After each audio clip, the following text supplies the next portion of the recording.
In a world shattered by disaster gates, betrayal cuts deeper than any blade. Once a hero, a sword god, Suho fought to protect humanity. But now, he faces the impossible, betrayal from those he trusted most.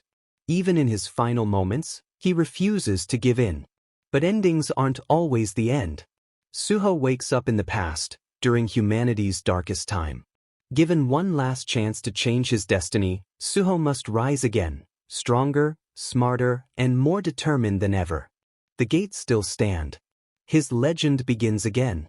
One man, one mission, a world to save. Now the story begins. In a mountain landscape, under bright daylight, a group of people stood together, staring at a lone figure lying before them. And Suho, a swordsman, was on the ground, holding his broken sword. He was visibly tired, his body bruised and poisoned, his breathing heavy. He looked up at the people he had once trusted most, frustration clear in his eyes. One of them muttered, mocking Suho's attempt to stay strong despite his broken sword. Nearby, Alex Morgan, a warrior, looked at him with a sense of regret. He thought it would have been easier if Suho had just joined them from the start. But he knew how stubborn people in Suho's position could be. Next to him, a girl, Suzuki Endo, a mage holding a staff glowing with dark energy, spoke with contempt. She criticized the difference in talent and ability between her and someone like Suho, who she sarcastically called a sword god. She also mentioned she didn't like men in suits, clearly showing her dislike for people like him. Suho looked at them, the pain in his eyes showing.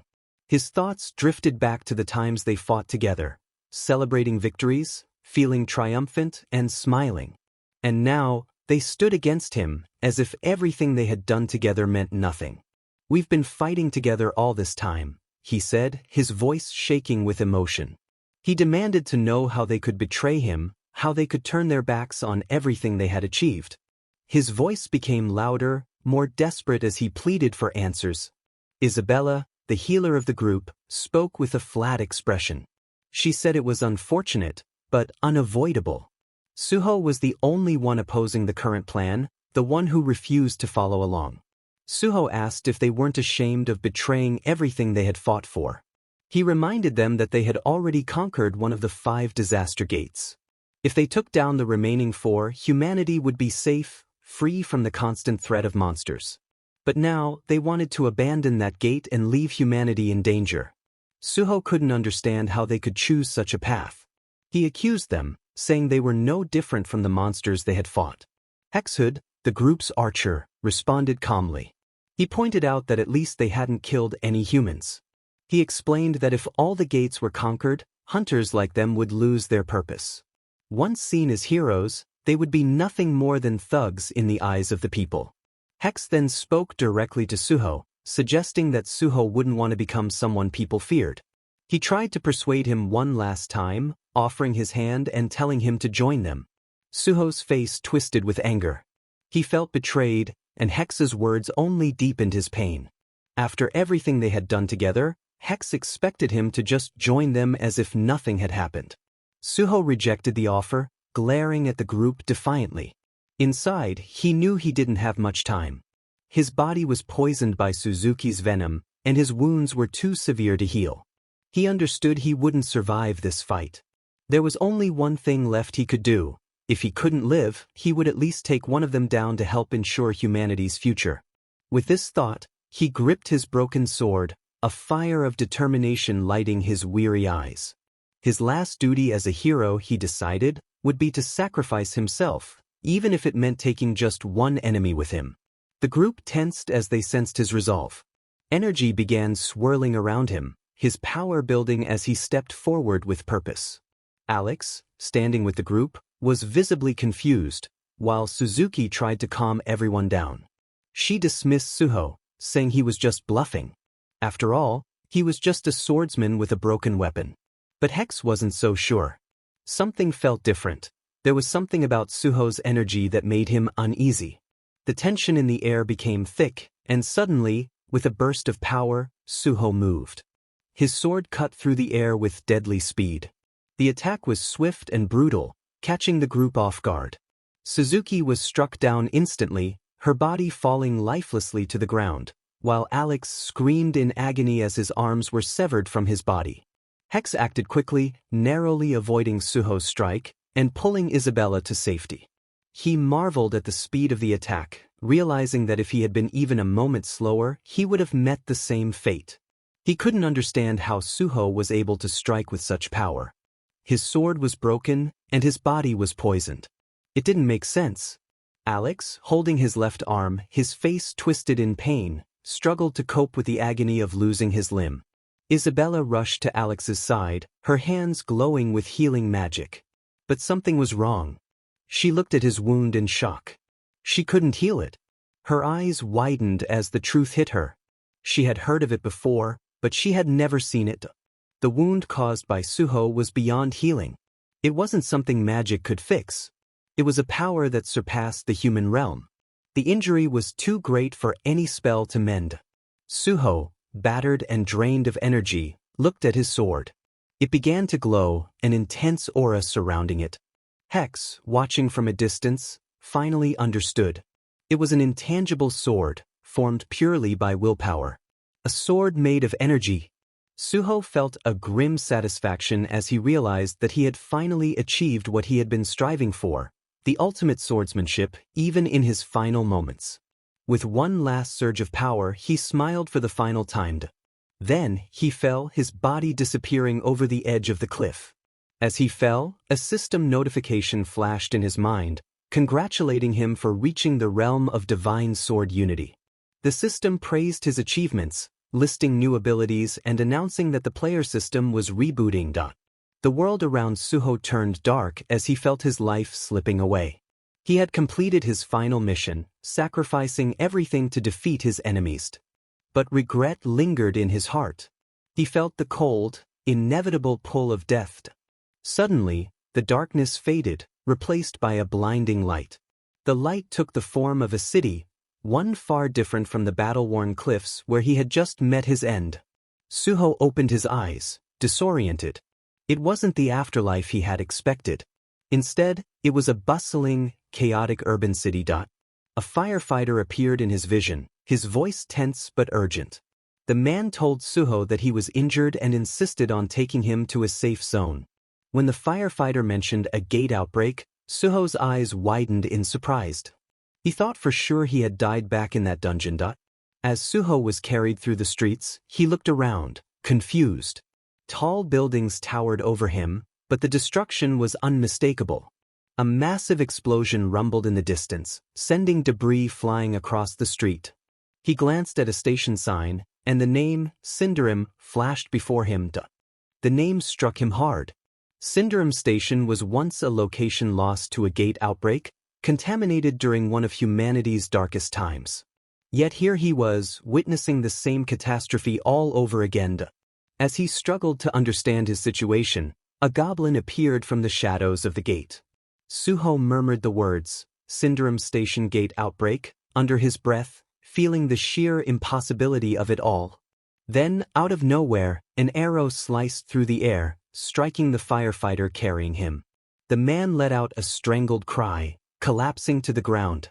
The chaos around them grew louder, goblins shrieking, their voices swallowed by the sounds of battle. The firefighter urged Suho to run, pointing to the safe zone he had mentioned. Suho's eyes narrowed, ready to face whatever came next. He spotted an axe nearby, leaning against a pile of debris. Without thinking twice, he grabbed it. He knew he had to act fast. There was no time to hesitate, not now. Despite the firefighter's frantic warnings, Suho swung the axe with effortless precision, honed from countless battles, and took down the goblin in one clean strike. Afterward, Suho glanced at his hands, expecting to see wounds or feel pain. But there was nothing. His hands were steady and unbroken. A sudden realization hit him. This was just like before, like when he had first awakened as a player. A system notification appeared in his mind, the words glowing brightly. It congratulated him for meeting the awakening conditions and urged him to become stronger. Suho let out a laugh, filled with disbelief and amusement. The situation felt strangely familiar. Around him, the city was in ruins, with chaos unfolding everywhere. Another notification popped up, this time offering him a choice. A digital screen appeared in front of him, with 4 glowing options: warrior, mage, archer, and healer. He stared at the choices, memories flooding back. He had faced this same decision before, long ago. Back then, he had chosen the path of a warrior without hesitation. Now, he found himself standing at the same crossroad again. Suho thought back to everything that had led him to this point. His instincts urged him to pick warrior again, but something held him back. Finally, he spoke aloud, asking the system to delay his selection. There was a different path to take this time, and Suho wasn't sure which direction his future would lead him. As the chaos of the city raged on around him, the firefighter called out, desperate to pull him away from the danger. But Suho stayed rooted in place. He assured the firefighter there was no need to worry. He could handle the goblins on his own. They were just goblins after all. The firefighter hesitated but then stepped back. The goblins, with their glowing eyes and crude weapons, approached menacingly. Suho stood tall, ready for them. He unleashed his power, charging at the goblins with the same unyielding determination he had always shown. His movements were quick, his focus sharp as he ran down a burning street, dodging attacks from the goblins with precision. Every step carried the weight of his past experiences, his body reacting instinctively as he avoided their blows. He spotted a red axe amidst the debris, grabbed it, and swung it fiercely at the nearest goblin. The creature fell, and Suho's resolve only grew stronger. He was ready for more. With a determined leap, he attacked another goblin, cutting through it with powerful, precise strikes. It was as if Suho had become a force of nature, his movements fluid and unstoppable. It truly was Goblin Slayer time. Standing over the fallen creatures, Suho remained calm and composed. He muttered to himself that goblins were only a threat to beginners. They were nothing to someone like him. He spotted a goblin sword nearby, testing its weight in his hands before declaring his intent to cut down every one of them. The battle that followed was fierce as Suho moved swiftly, his strikes powerful and precise. With each swing of the sword, goblins fell one after another, their attempts to resist futile. Soon, the battlefield was silent, the only sound his heavy breathing. As he stood among the fallen, Suho realized his anger hadn't fully subsided. He had gotten carried away in the heat of battle. He reminded himself to stay calm. He couldn't afford to let emotions cloud his judgment. Looking around, a thought struck him. This wasn't just another fight. He had somehow returned to the past. This was an opportunity, a fresh start. Suddenly, several holographic panels appeared in front of him, displaying his achievements and skills. He saw basic swordsmanship skills listed, ones he hadn't thought about in a long time. Suho allowed himself a small smile, reminiscing about the early days of his journey. It was like starting over completely. The goblin sword in his hand was shorter than he would have liked, but it would work for now. At that moment, the firefighter cautiously approached him, still visibly shaken by the recent events. The firefighter stammered, asking if Suho was a player. Suho nodded, answering calmly, yes. After everything that had just happened, he already knew the answer to that question. He made his selection on the holographic screen, the system offering him a choice of powers. This time, he chose the healer class. A confirmation screen appeared, congratulating him on his decision. Suho was granted bonus stats and a new skill, Healing Light F. He turned his attention back to the firefighter, noticing the man's injuries. He approached the firefighter, inspecting his wounds, and gently placed a hand on the man's shoulder. The firefighter was confused but didn't pull away. A soft blue aura enveloped them both, signaling the activation of Suho's healing ability. Slowly, the firefighter's wounds began to heal. His eyes widened in shock as the pain faded. The firefighter struggled to find words, his voice full of disbelief. He asked if Suho was really a healer, and Suho, with a faint smile, replied, "I guess that's who I am now." Another system notification appeared, offering Suho a reward for using his healing skill. He was presented with an option to choose a weapon from the system's arsenal. Suho took a moment to think. Even though he had chosen the healer class, he still needed a weapon for combat. He summoned a glowing sword from the system's arsenal. It was a basic beginner's sword, but it would do for now. Suho examined it thoughtfully. There was still much to accomplish, and his journey was only beginning. He looked at the distant gate looming ahead, his resolve hardening. He announced his intent to go and conquer it. The firefighter, alarmed, tried to stop Suho, warning him of the dangers ahead. But Suho remained unshaken. He assured the firefighter that there was something to gain from this, a purpose he needed to fulfill. As Suho confidently walked toward the gate, memories flooded his mind. He remembered his past triumphs, the skills he had honed through years of hard work and perseverance. Just like before, the abilities gained through talent were still with him, no matter the class he chose. But he also recalled the skills tied specifically to each class, like healing magic, which only a healer could wield. He remembered Isabella's Holy Spirit Light, which had started as the basic healing light. If only he had been able to heal himself back then, things might have ended differently. This time, Suho knew it had to be different. He would be both a swordsman and a healer, perhaps even a paladin. That was the path he would walk now. He would prevent the mistakes of his past and become stronger than those who had betrayed him. As he stood before the gate, his mind lingered on the faces of his former allies. Their indifferent expressions haunted him, reminding him of how things had turned out. He had to acquire skills faster, level up quicker, if he was to surpass his past self. This gate, a premonition gate, had nearly cost him his life before. But now he was ready. His skill level might be low for now, and the challenges ahead might seem overwhelming. But that was fine. The swordsmanship engraved in his memory remained strong. Suho was determined to start over and overcome his limitations. With fire in his eyes, he stepped toward the glowing, colorful portal. The past had given him a second chance, and he was ready to face whatever lay ahead. It was time to rewrite his story. Suho walked cautiously through the dense, wet forest, his steps muffled by the soft ground beneath him. He moved slowly, eyes scanning his surroundings with careful precision, alert for any danger lurking in the shadows. The thick foliage brushed against his body as he advanced, and then he noticed something, a creature lying motionless on the ground. It was a goblin, its body lifeless, a sign of the chaos that had unfolded here.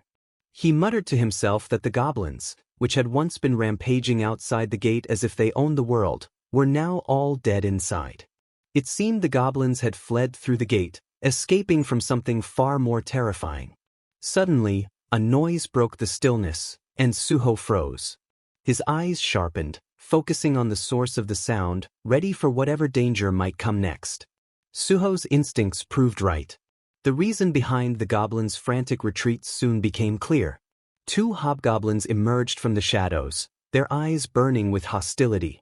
One was level 10, the other level 12. Their bright red skin and muscular frames made them stand out as far more dangerous than regular goblins. They glared at Suho, ready to claim him as their next prey, replacing the goblins they had just hunted. Suho smiled, unfazed by their aggressive presence.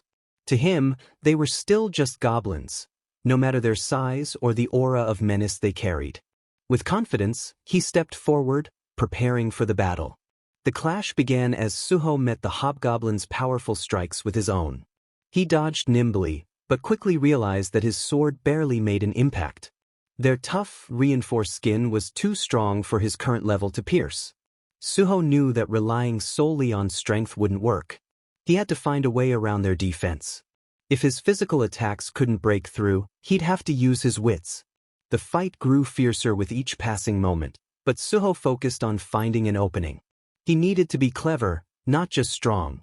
And then he saw his chance. With a powerful leap, he soared into the air, his sword raised high. He aimed for one hobgoblin's vulnerable eye and struck with precision.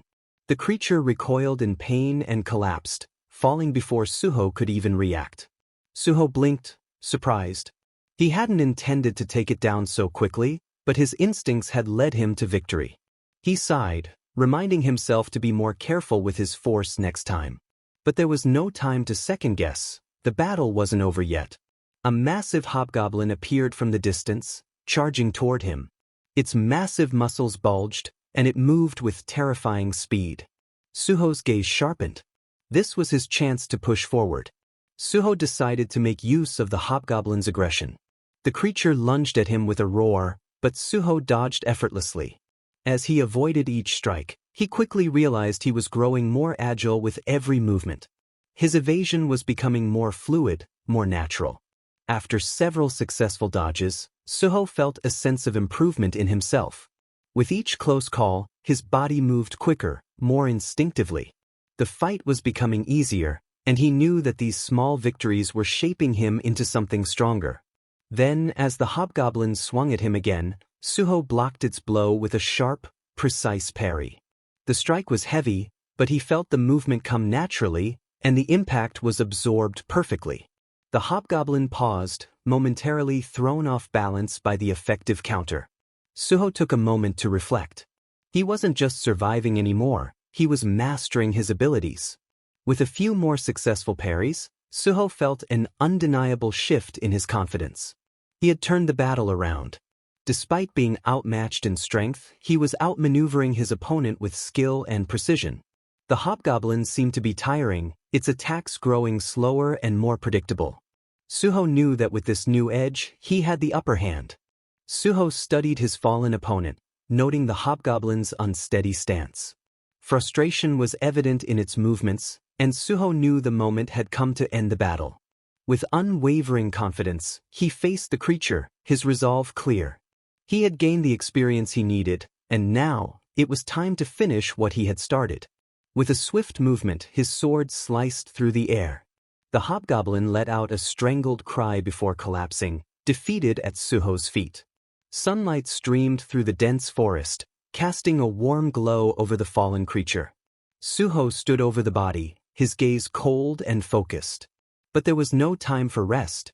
He knew there were more enemies to face, more challenges ahead. He spoke aloud, his voice steady and resolute. "I'm ready to earn some real experience now." Meanwhile, outside the gate, a group of hunters gathered, their voices filled with annoyance. One of them muttered about someone barging into the gate without permission, their frustration mounting. They speculated about which faction the lone player might belong to, and one joked that if the player ended up dying inside, it would become a legendary tale. Elsewhere, two men in suits stood on a cracked city street, speaking with the firefighter who had encountered Suho. The men seemed confused and irritated, demanding more details about the person who had entered the gate. The firefighter described Suho, how he was a beginner player who had taken on a group of goblins alone and even healed the firefighter's wounds before entering the gate. He repeated Suho's words, that the young man had something to gain from this. The two suited men surveyed the scene around them. Goblin corpses littered the street, the aftermath of a battle they hadn't even been a part of. One of them stood still, staring in disbelief. They hadn't arrived late, yet the goblins had already been dealt with, and the person responsible was, of all things, a healer. The thought seemed almost absurd to them, but the evidence was undeniable. The goblin bodies lay scattered around, proof that a healer had gone into the gate alone and wiped them out. It didn't make sense. One of the men pondered aloud, gazing at the city as his expression grew serious. If all that was inside the gate were just goblins, then the challenge can't be that great. But still, it's strange. He's a healer, yet not a scratch on him. He wiped out all those goblins without breaking a sweat. What exactly is going on? Unease settled over him as he continued to inspect the destruction around him. Something about the situation didn't add up, and he couldn't shake the feeling that there was more to the healer than met the eye. The suited man stood amidst the destruction, his mind racing. It felt reckless, almost as if the healer had charged in without a clear plan. But the results spoke volumes. He couldn't ignore what he'd seen. The goblins were dead, and a healer had done it. What if, just what if, this healer succeeded in clearing the gate? What would that mean? Urgency flashed across his features as he turned to a subordinate nearby. His voice was sharp with authority as he issued his orders. Any change in the gate, report it immediately. If anyone emerges, you let me know. No delays. The subordinate nodded, taking off at once, while the suited man pulled out his phone. His mind was made up. If that healer really managed to clear the gate, they couldn't afford to let him slip away. Someone with that kind of potential needed to be brought into the fold, for both their sake and his. As the suited men went about their plans, the scene shifted back to Suho. He was deep in the heart of the forest, the air thick with magic and danger. His sword danced through the air, slashing down hobgoblins with precision, each strike cutting through them like a knife through butter. His movements were fluid, effortless, as bodies fell around him in quick succession. As he moved, he spotted one hobgoblin, its stance shaky, fear apparent in its eyes. Suho paused, a hint of amusement flickering in his gaze. He didn't need to kill this one. Instead, he decided to give it a chance to run. "Go ahead," he muttered, his voice cold but oddly casual. "Bring more of your friends." The hobgoblin screeched, its terror overwhelming any remnants of pride. It turned and fled into the depths of the forest, leaving Suho standing, watching it disappear into the shadows. Without missing a beat, Suho turned his attention inward. He opened his status window, inspecting his attributes with a critical eye. His goal was simple: balance. He'd learned that from experience. Raising all his stats evenly seemed to be the most logical approach, ensuring that no weakness could be exploited. He applied the bonus points, watching his stats rise as the numbers shifted. He noticed how quickly he was leveling up. The monsters here were nothing like the challenges he'd faced before, but the speed at which he was gaining experience was a small reminder of how far he'd come. The list of skills that had appeared was a testament to his growing power: throw, sidestep, and others, each a building block of the warrior he had once been, now reinforced by the healing abilities he had embraced. His gaze shifted downward, focusing on the bodies of the fallen hobgoblins. He searched with purpose, eyes narrowing as he scanned for something valuable. And there it was, a faintly glowing red crystal. A degrade stone. He knelt, picking it up, his expression softening into a small, satisfied smile. It wasn't the most glamorous item, but it had its uses, especially now. He estimated it could fetch about 50,000 won, which would be more than enough for a start. As he pocketed the stone, his attention drifted back to the area around him. He wasn't alone for long. A slight rustle in the trees caught his ear, and his body tensed instinctively. He raised his weapon, eyes scanning the shadows between the trees. More enemies were closing in, and his instincts told him this would be no ordinary fight. The hobgoblins were back, this time in greater numbers. As the shadows coalesced into shapes, Suho counted them. 30 or so hobgoblins, their eyes gleaming red, each one more dangerous than the last. His lips curved into a wry smile. The real fight was about to begin.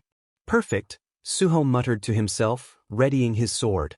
"Time to level up before the boss shows up." The hobgoblins advanced, their growls filling the air as they circled him. It was exactly the kind of challenge he had been hoping for: more experience, more skills to master, and perhaps, just maybe, a chance to test his new healing abilities in battle. He gripped his sword tighter, prepared to take on the swarm that was fast closing in. This time he would be ready. The hobgoblins charged at Suho, but he stood his ground and faced them directly. With skill and speed, he avoided their attacks while striking back with deadly precision. His hits were strong, and his sword easily cut through his enemies. The hobgoblins didn't stop attacking, but Suho stayed calm. He moved like a force of nature, focused on ending the fight quickly. One by one, the hobgoblins fell, each letting out a painful scream before collapsing. During the battle, a new, powerful attack came at him. A bigger hobgoblin joined the fight, swinging a massive axe toward him. Suho smiled and easily blocked the strike. This was the one he had been waiting for. The giant hobgoblin, with a twisted face and dark presence, stepped forward. The forest around them turned a red, eerie color. Suho's eyes locked on the creature as a system notification appeared in front of him. Chief Hobgoblin Level 20. He stood tall, drawing his sword with confidence. The time had come to face the boss monster. Suho stayed calm, a small smile appearing at the corner of his mouth. He was ready. This battle was just the start of his plan to change his fate. His focus was clear: to grow stronger and rewrite his story. Suho looked at the chief hobgoblin, feeling the tension in the air, as if the whole place was waiting for the fight to begin. Without hesitation, he moved to face the hobgoblin chief, and the clash started immediately. Suho moved fast, matching every attack with perfect timing. The chief hobgoblin was fierce, swinging its weapons with brutal strength, but Suho remained calm, listening to its desperate roars. When a regular hobgoblin tried to sneak up behind him, Suho effortlessly dodged and countered with quick, accurate strikes. The forest echoed with the sound of clashing swords and the cries of the fallen demons. Suho thought that these hobgoblins were nothing but weaklings. He didn't want them to interrupt his real fight. As he defeated each one, he found it almost amusing. These creatures were no challenge for him. But then the atmosphere changed when the chief hobgoblin used a special skill. Suddenly, Suho felt his whole body freeze as the system announced that the chief hobgoblin had used a fear skill. The heavy feeling wrapped around him like chains, locking his muscles. Suho realized the danger. The higher the enemy's level, the stronger the fear effect became. It was a skill designed to paralyze him, to stop him completely. Suho gritted his teeth, realizing he had nothing in his inventory to counteract such mental attacks. No skills. No items. But Suho refused to be weak. Even without any special abilities, he knew how to overcome it. His eyes grew steely as he made a choice, gripping his sword so tightly that his hands began to bleed. The pain shocked him back into reality, and his body responded as he forced himself to move. The system announced that he had broken free from the fear, and Suho felt his determination return. He quickly dodged a narrow attack from the chief hobgoblin and struck back with a fast counter. The creature seemed stunned by his strength, but Suho didn't hesitate. He swiftly finished off the remaining smaller hobgoblins, one by one. The system confirmed that all the hobgoblins had been defeated. Standing in the aftermath, Suho used his healing energy. The forest briefly glowed with a warm light as the healing energy surrounded him, restoring his body. But Suho knew this was just the beginning. The real fight was still ahead. The chief hobgoblin reappeared, its dangerous aura unmistakable, its weapon reflecting the dim light. Suho stared at it, showing no fear in his calm expression. He was ready for a one-on-one fight, just the two of them. The battle was fierce, with both combatants giving it everything they had. Suho noticed the level difference was an issue. His attacks weren't causing much damage. Suho stayed focused on the chief, knowing that each hit mattered and that the small injuries he inflicted would slowly wear down the creature. His sword gleamed slightly as he gathered his energy, preparing for a decisive strike. He aimed for the weak points, taking advantage of the wounds he'd already caused. With a powerful lunge, he drove his sword deep into the hobgoblin. The creature cried out in pain, but it still tried to use its fear skill. Suho was beyond that now. He had already beaten fear once, and it couldn't control him again. He kept attacking, delivering blow after blow with unwavering determination. His expression was one of fierce resolve. With one final, powerful strike, Suho finished the battle. The chief hobgoblin's face showed shock as it collapsed. But Suho wasn't finished yet. He used his healing energy to bring the monster back to life, forcing it to fight him once more. He repeated this process, fighting the creature over and over until he felt satisfied, until his skills had been perfected. The system notified him of his progress. Many of his skills had leveled up, and his strength had increased. Suho looked at his hands, feeling the new power coursing through him. The time had come for the hobgoblin's role to end. With a grim smile, Suho struck the final blow, decapitating the creature. The system confirmed his victory. The chief hobgoblin was dead, the gate had been conquered, and Suho was named the MVP. He felt a surge of energy as he leveled up, all his stats improved, and he received bonus points. Multiple screens appeared before him, announcing new skills and abilities. His healing light had been upgraded, and a new skill, Cure, had been added. Suho allowed himself a small smile. Now, he no longer needed to fear status ailments. Eventually, he'd become strong enough to cure even the deadliest poisons. He looked at the glowing mana stone from the fallen boss, feeling satisfied. He had taken everything he needed from this place. It was time to move on. His thoughts wandered to the familiar faces he hadn't seen in a long while. A feeling of anticipation stirred inside him. Outside the gate, the world was in chaos. People gathered below, their faces a mix of fear and awe as the gate trembled. Whispers of uncertainty spread through the crowd as a bright light appeared, and a figure began to step out. All eyes were on the gate, wondering who or what was emerging. Suho walked out of the gate with confidence, his presence exuding a strong and mysterious energy. The people around him murmured in amazement. They wondered if he had really conquered the gate alone. The crowd was filled with disbelief, and the question of whether he had truly been by himself echoed throughout. Many scouts hurriedly approached Suho, trying to get his attention. They introduced themselves as members of the Immortal Guild, another from the Warang Guild, all eager to recruit him. But Suho ignored them, jumping down and landing smoothly before the crowd. He moved forward with purpose, heading toward a man in a suit, extending his hand confidently. The man looked confused by the sudden interaction. Suho greeted him, and it turned out that the man was ᴄᴏᴘᴘыឫ, the team leader of the South Korean Hunter Association.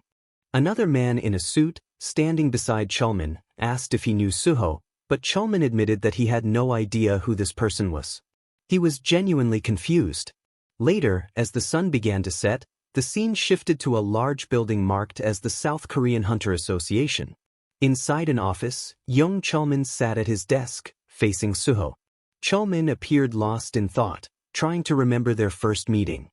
He recalled when Suho had greeted him confidently and shook his hand. Suho introduced himself and mentioned that he had business with the association, specifically that he was planning to get a hunter's license.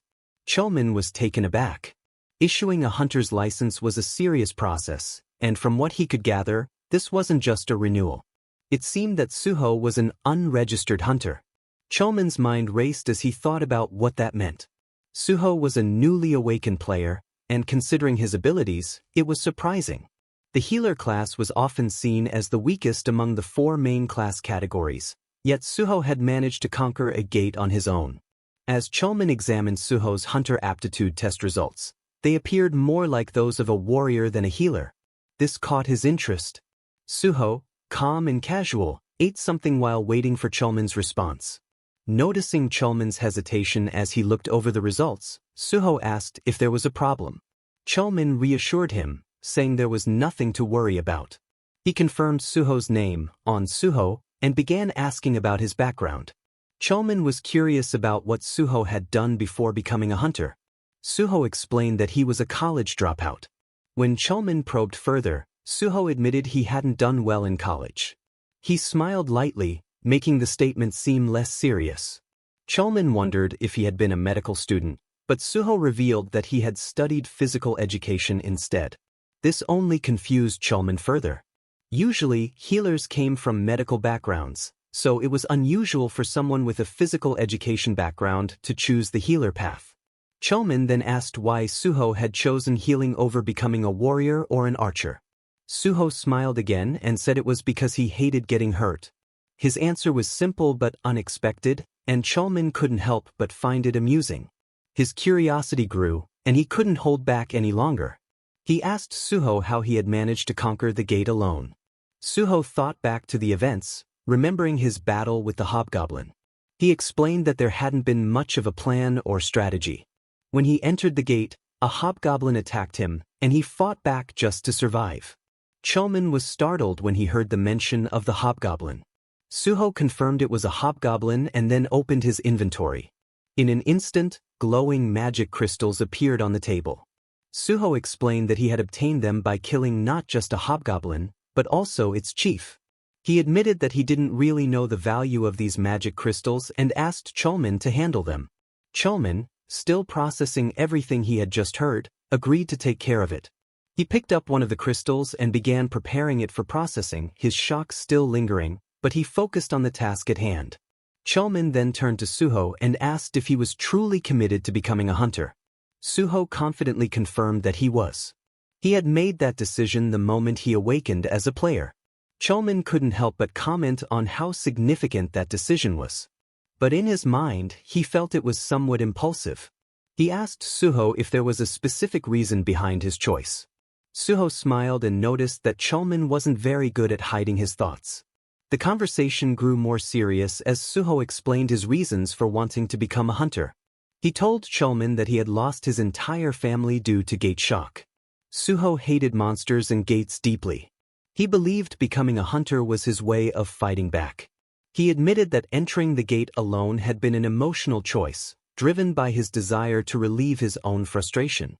However, killing the monsters hadn't given him the peace he sought. The pain in his heart was still there. Suho realized that his true purpose was more than just killing monsters. He wanted to make sure no one else would have to suffer the way he had. He wanted to protect people from losing their loved ones to monsters. With a serious expression, he stated that he wanted to work for everyone's safety. ᴄᴏᴘ looked at Suho with a sense of awe. Suho's determination was clear. He wasn't just becoming a hunter for personal gain, but for the greater good. His expression was firm, signaling that this decision was final. ᴄᴏᴘ explained that becoming a part of the Hunter Association meant living as a civil servant hunter. He pointed out, with a slight hesitation, that their pay was much lower compared to what hunters made in private guilds. It wasn't just a small difference. The pay was significantly lower. Suho listened attentively, his expression calm but resolute. When it was his turn to speak, Suho made it clear that he already knew about the lower pay. But for him, what mattered more than money was something else. He valued the free access to various gates, the priority to conquer them, and the authority that came with being part of the South Korean Hunter Association. He also wanted the power to impose strict punishments for player crimes, something only the association could truly offer. ᴄᴏᴘ blinked in surprise at Suho's words, genuinely curious. He asked what exactly Suho meant by wanting those privileges. ᴄᴏᴘ thought to himself that most people would probably prefer to work in an office rather than go out and conquer gates. He leaned back, surprised by what he was hearing, and wondered aloud if such things were even possible. ᴄᴏᴘ clarified that while the Hunter Association did have the rights to conquer various gates, those rights were often auctioned off to private guilds. The reasoning was simple. There was no logic in risking one's life to attack dangerous gates for a low government salary. He continued, saying that people often viewed becoming a hunter civil servant as a form of altruism. However, most people pursued the civil servant hunter role for the stability it offered, choosing administrative work over actually entering gates. ᴄᴏᴘ explained that most civil servants would do anything to avoid the gates, but Suho was different. Suho wasn't just interested in stability or pay. He spoke passionately about public safety and was clearly someone willing to work directly in the field. ᴄᴏᴘ found himself in awe.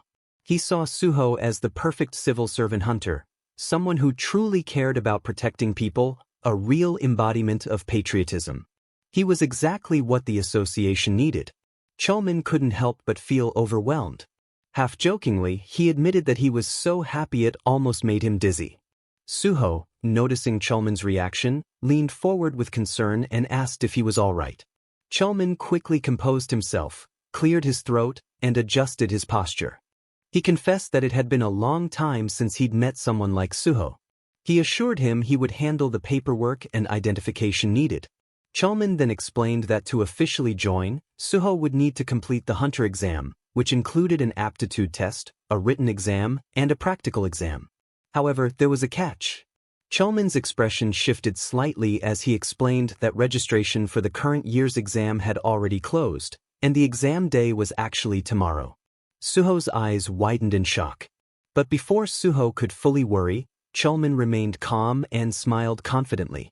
He reassured Suho that if he was interested, he could still register him as an exception. Suho's face lit up with excitement, and he quickly asked if that was really possible.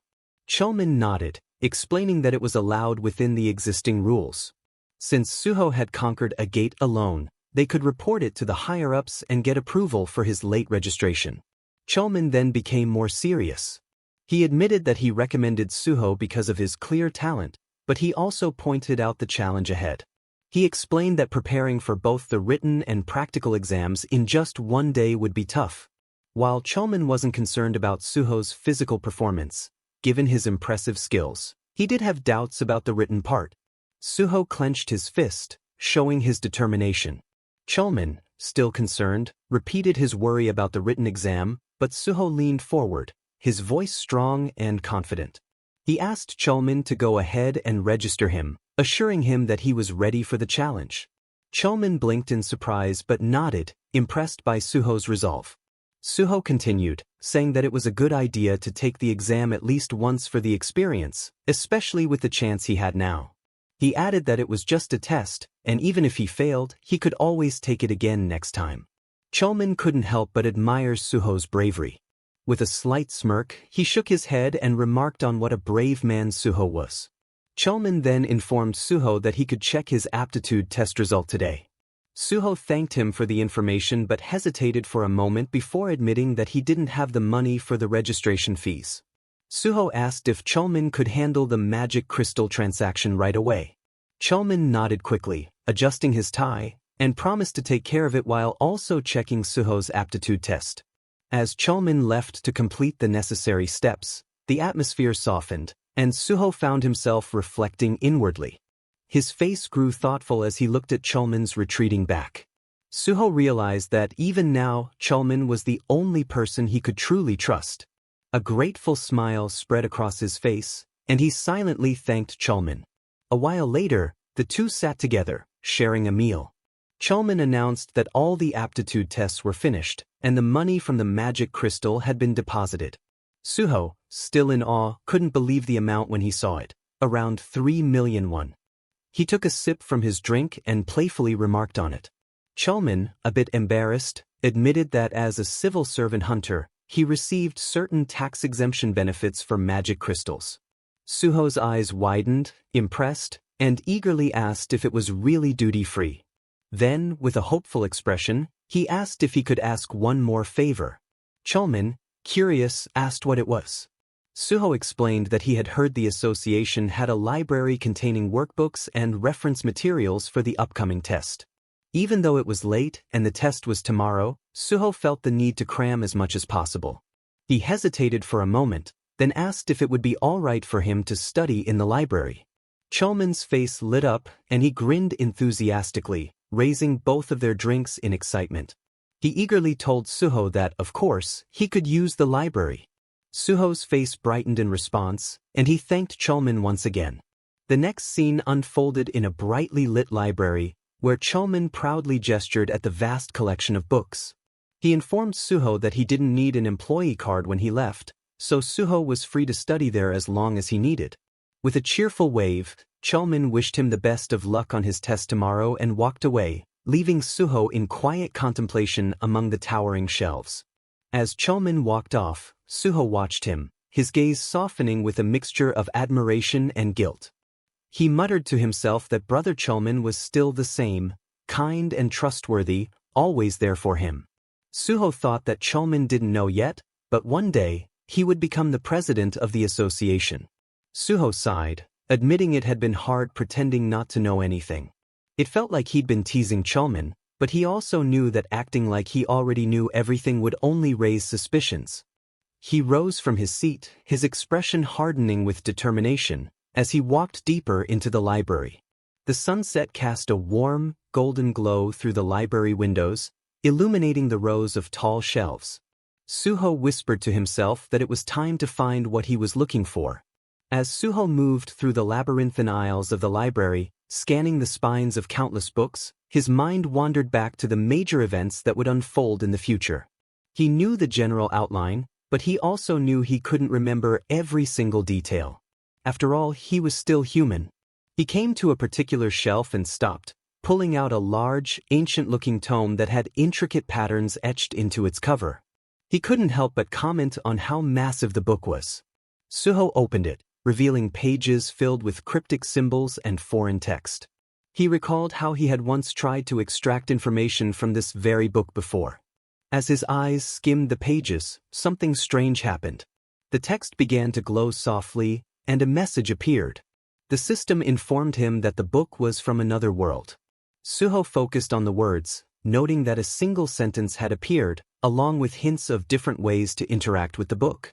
With a mix of awe and concentration, Suho raised the book above his head, an aura of mystery surrounding him as the symbols shimmered. He then placed the book on his head, as it was said to be the way to use it. But after a few moments, frustration showed on his face. Why wasn't it working? He had been told this was the method, yet nothing seemed to happen. Just then, a notification popped up, and the system's voice announced that the Library of Memories was interested in his story.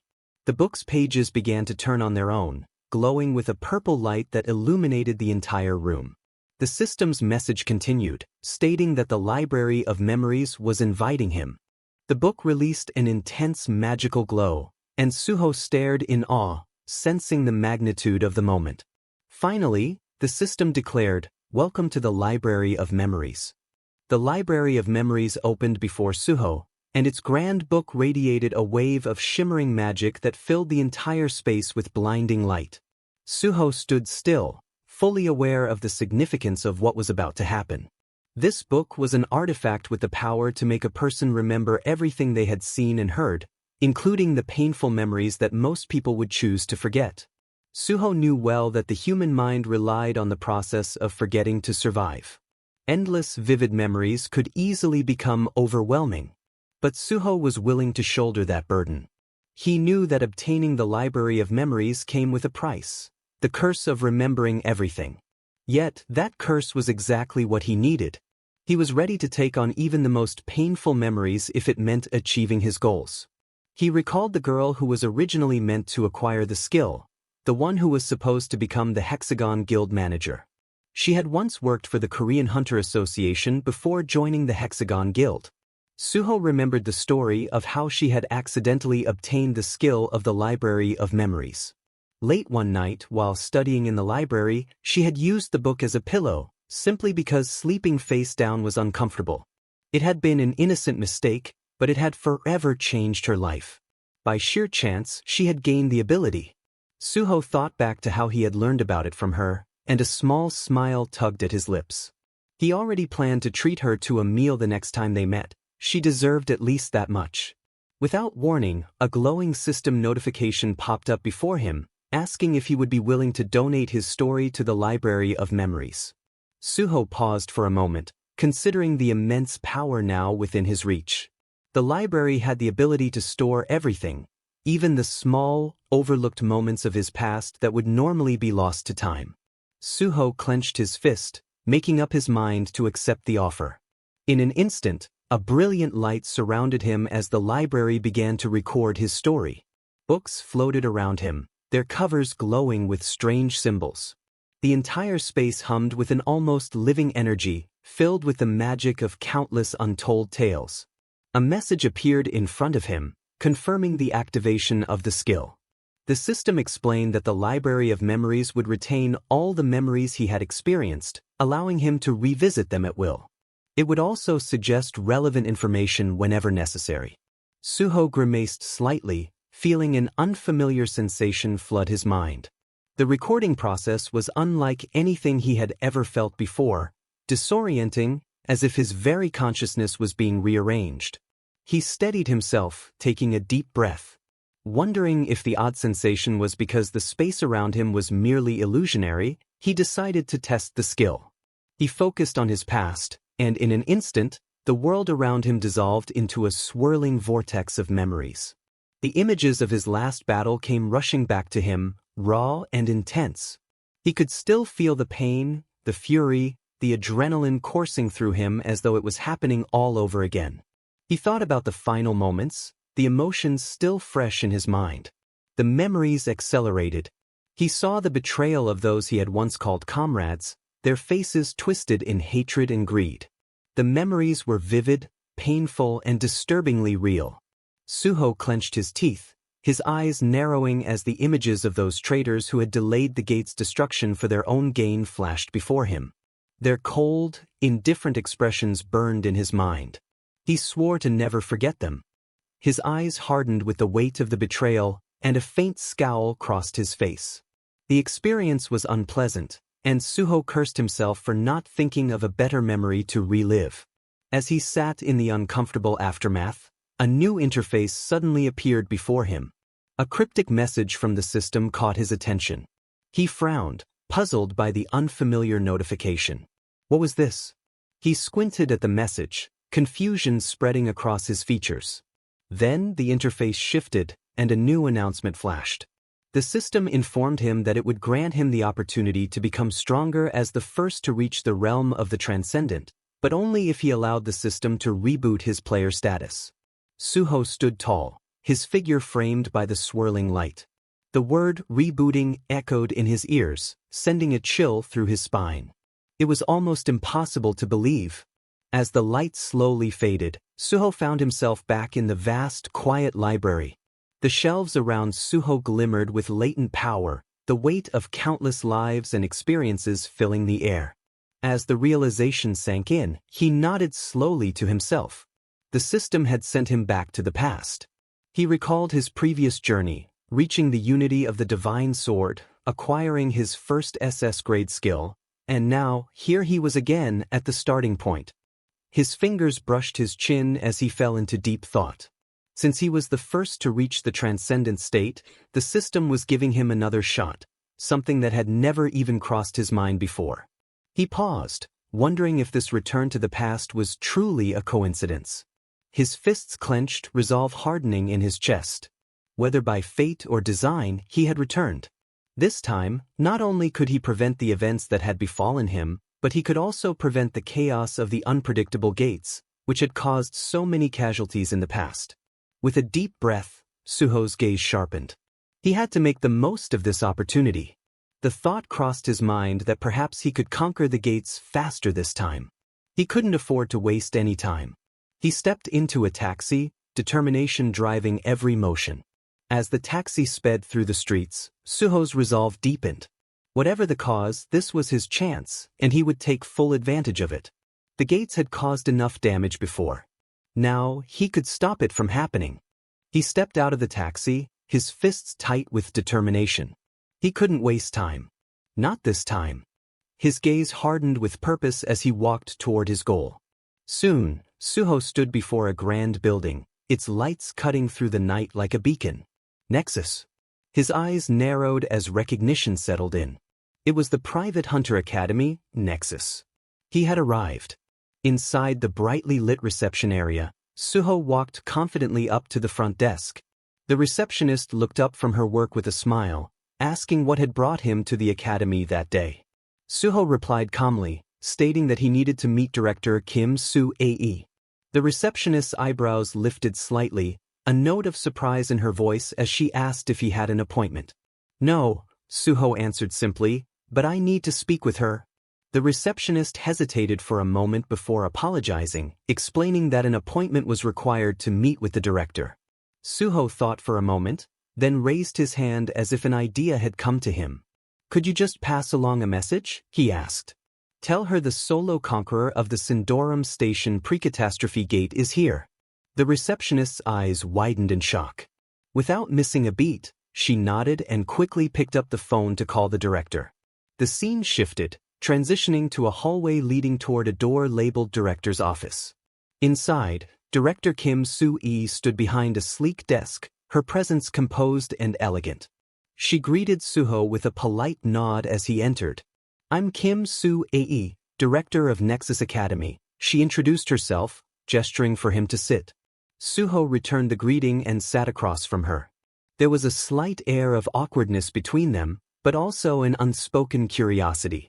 After a beat, Director Kim spoke first, acknowledging the news she had heard about him, the solo conqueror of the Sindorum pre-catastrophe gate. She asked what had brought him to Nexus. Suho didn't hesitate. He explained that he had come to request a scholarship. Director Kim's eyebrows rose in surprise. Suho continued, mentioning that there was a hunter license test the following day, and he planned to take it. The director appeared momentarily startled, her interest piqued. "How long has it been since your awakening?" she asked, her voice carrying a hint of curiosity. When Suho told Director Kim that he had awakened just that very day, her eyes widened in disbelief. She quickly began flipping through the documents on her desk, as though trying to make sense of the information she had just received. Her voice stumbled for a moment, caught between surprise and confusion. "So, you're an unregistered hunter," she began, as if confirming the facts with herself, "who awakened today, and you intend to take the hunter license test tomorrow? And you're also the solo raider of the pre-catastrophe gate in Sindorum?" Suho nodded, his expression calm and steady, confirming that she had understood correctly. As he did, his thoughts drifted back to the connection he had at the Hunter Association, someone who had made it possible for him to register for the test despite the unusual circumstances. Director Kim leaned back in her chair, her gaze sharpening as she observed Suho more closely. There was a weight in the air, an intensity that she didn't often feel with candidates. Suho, without hesitation, made his request clear. He planned to aim for the top position in the test and, if successful, he asked for her to grant him a Nexus scholarship. Suho's confidence didn't falter, and as he spoke, his resolve was palpable. Director Kim's eyes narrowed as she considered the proposal, her thoughts weighing his words carefully. After a beat, she responded with a mix of challenge and intrigue in her voice, her tone implying that if he succeeded, the scholarship would indeed be well earned. The two locked eyes, the room falling into a tense silence. Both Suho and Director Kim seemed to be sizing each other up, each unwilling to back down from the silent challenge that hung in the air. There was a mutual understanding between them, a shared conviction that would shape the path forward. The moment was charged, and Suho knew that this was just the beginning of the journey he had set in motion. Suho spoke with confidence, suggesting that Director Kim should definitely give a scholarship. He seemed sure of himself, even though it might be hard for a complete beginner to come first in the exam. But he wasn't just a beginner, he was an experienced hunter who had already conquered many gates. Now, though, it was up to Director Kim whether she chose to believe him. Director Kim adjusted her glasses and pointed out the difficulties ahead, mentioning that the hunter test was very different from conquering a gate, even if it was something never seen before. She showed Suho a report with statistics about the hunter test, explaining that the average pass rate was under 20%, and this year's pass rate was only 15%. Suho just smiled at this. Then he made a suggestion. If he didn't come in first, she could forget about him and not give him the scholarship. Director Kim paused and then asked him why, out of all the academies like Hexagon and Prime, he had chosen Nexus. Suho explained that he picked Nexus because it was in the most disappointing situation. Director Kim blinked in surprise at this answer. She might have wanted to slap him for his boldness. Suho went on to say that Nexus Academy was the biggest in the country, but recently, it hadn't produced any first or second place winners, and the number of students was dropping. Director Kim sighed, admitting that this was true. As Director Kim adjusted her glasses, she thought about what Suho had said. They really needed to show better results, but there was no outstanding student yet. What if she accepted Suho's offer, and he actually came out on top? The one who conquered the Syndrome Station Gate and passed the Hunter test with the highest score. If news like that spread, Nexus Academy would benefit a lot. It was an attractive idea. Then, there was just one more thing to figure out. Director Kim asked Suho how much money he expected from the scholarship. Suho asked how much the scholarship for the top student was. Director Kim explained that the top student would get a full refund of their tuition fees for the year, plus a 30 million won congratulatory bonus. On top of that, the top student could immediately join the Nexus Guild if they wanted. Suho nodded in approval. It was exactly what he expected from the largest academy. However, Director Kim suspected that Suho might not have expected such a large amount. She casually asked him how much he would honestly want. Suho thought for a moment, then smiled. He suggested 300 million won, considering the rewards of being the top student and the size of Nexus Academy. He pointed out that 300 million won wasn't much for a big academy like Nexus. Director Kim looked surprised at the amount, but after a moment, she nodded, agreeing to his proposal.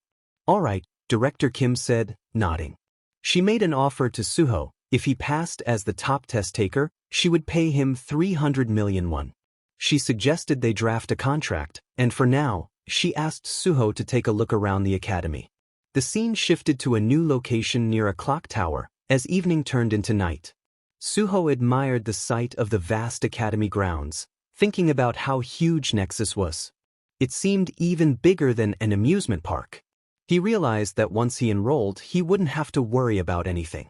Nearby, a man laughed, clearly excited about the academy, saying it was the largest in South Korea. As Suho and the man walked together, Suho's thoughts wandered. He noticed someone off in the distance, training on the playground. It was hard to see clearly, but it looked like a student. The man guiding him commented that the person training was Daehan, the most dedicated student. Suho raised an eyebrow and asked, "Is he training like that every day?" The man nodded, confirming that Daehan trained at this hour regularly. Suho watched as Daehan practiced with a weapon, swinging it precisely. The man called out to Daehan, reminding him that while practice was important, he also needed to take care of his body. Daehan turned toward them, smiling confidently, and said that, as a third-year student, he needed to work even harder. Suho watched Daehan closely and immediately recognized him. He remembered forming raid parties with Daehan in his previous life. Back then, Daehan had become the top tanker in the country, famous for his incredible mental strength and defense. It was unfortunate that the role of pure tankers had faded over time. Suho's eyes fell on the battle axe Daehan was holding. It was different from the shield that had suited him so well in the past. It seemed Daehan hadn't yet found his true calling. Suho saw this as an opportunity. Since Daehan would eventually join Nexus in the future, Suho thought it would be smart to connect with him now and later bring him into the Korean Hunter Association. Suho smiled and introduced himself as An Suho. They exchanged greetings, and Suho looked at the battle axe Daehan was holding. With curiosity, he asked if Daehan planned to use the axe as his main weapon. Daehan looked a bit unsure but explained enthusiastically that he aimed to be a melee user. Daehan had consulted others, and they had recommended the battle axe. They told him that weapons like that needed to match one's physique from the beginning, and in terms of destructive power, nothing could match a battle axe. Suho then asked if Daehan had only been using the battle axe, and Daehan nodded. He admitted that he was a bit slow to learn and that it had taken him 2 years to become proficient with it. Suho felt a bit lost for words and suddenly had a slight headache. He thought to himself that the real problem was that the battle axe didn't match Daehan's natural abilities. He wasn't sure if it was persistence or just stubbornness, but Daehan should have switched weapons earlier if he wasn't improving. Daehan noticed Suho was deep in thought and asked if something was wrong. Suho, still serious, thought about how the largest academy in the country seemed surprisingly lax. He then suggested Daehan should use a weapon he felt comfortable with. After all, players could adjust their stats, and with the skill correction effect, they could quickly improve proficiency. Suho pointed out that the battle axe didn't seem to suit Daehan. Daehan seemed confused, so Suho explained that the fact it had taken Daehan 2 years to get good with the battle axe showed a lack of synergy between Daehan and the weapon. Suho explained further, while the battle axe was powerful, the delay after each attack was too long. If there were no way to deal with that gap, Daehan would be vulnerable to counterattacks. He also noted that Daehan's large size made him difficult to protect by a tank if he was using a heavy weapon like the battle axe. Daehan was surprised by Suho's observations. He admitted that he'd been using the battle axe for 3 years and now felt like all that time might have been wasted. Suho reassured him, saying that if Daehan had been able to handle an unsuitable weapon for so long, it was likely that his true skills were more suited for being a tank. A tank? Daehan repeated, clearly surprised. Suho nodded and suggested Daehan try using a kite shield on his left arm and a one-handed bludgeon in his right hand. He added that Daehan's practical scores would probably improve significantly with this change. Daehan hesitated, asking if it wasn't too late to switch, especially with the test the next day. Suho asked him what he thought was the most important role in a party. Daehan guessed it was the mage, but Suho shook his head. He explained that the real core of a party was the tank, who had to draw aggro and protect the mage and healer for everything to function properly. Suho encouraged Daehan to wield a shield and use another weapon to control crowds in various ways. Daehan nodded slowly, starting to understand the reasoning. Daehan smiled and said he would give it a try. Suho praised him for not getting discouraged and for making such a smart decision so quickly. Daehan thanked Suho and walked away, eager to practice. As Daehan left, the man guiding Suho turned to him and asked if he was an instructor. Suho looked surprised and shook his head, saying he wasn't. The man then commented that Suho seemed to have a deep understanding of weapon synergy and hunter advice, which was unusual for someone without a license. Suho smiled and replied that he wasn't an instructor, but he knew a bit about that area. Wanting to change the subject, he asked if the contract was ready, since some time had passed. The man nodded, saying he had just received a call about it and suggested they head back to the director's office. The scene shifted to the next day, under a clear morning sky. The South Korea Hunter Association was busy with examinees, all holding their weapons and getting ready for the hunter's license test. Everyone looked like they were in peak condition, except for one person. Suho, the lone conqueror of the gate, sat there looking exhausted. He muttered to himself that he was tired from wandering around too much the day before. Around him, many people had gathered. Candidates were lined up, waiting for their turn to take the preliminary drug test, which was meant to catch any instances of doping. The announcer's voice echoed through the facility, telling everyone to line up by their assigned numbers. Suho, already tired from the long day, sighed inwardly and rubbed his temple. Although the doping test was necessary, it felt like an extra burden on top of everything else. He looked up, and his eyes briefly glowed blue, showing his special ability. Suho knew that drug tests alone wouldn't catch everything. Those who cheated often use skill buffs, not just conventional drugs, to gain an unfair advantage. His eyes scanned the room, and he noticed a glow around several people, indicating that they had been buffed far beyond the normal level 5 of a test taker. These weren't just average candidates. Their magical energy was much stronger because of the buffs. A system notification flashed before his eyes, congratulating him on mastering magic detection rank B. This new skill made his perception sharper, making it even easier to spot those who were cheating. Suho frowned, his mood darkening.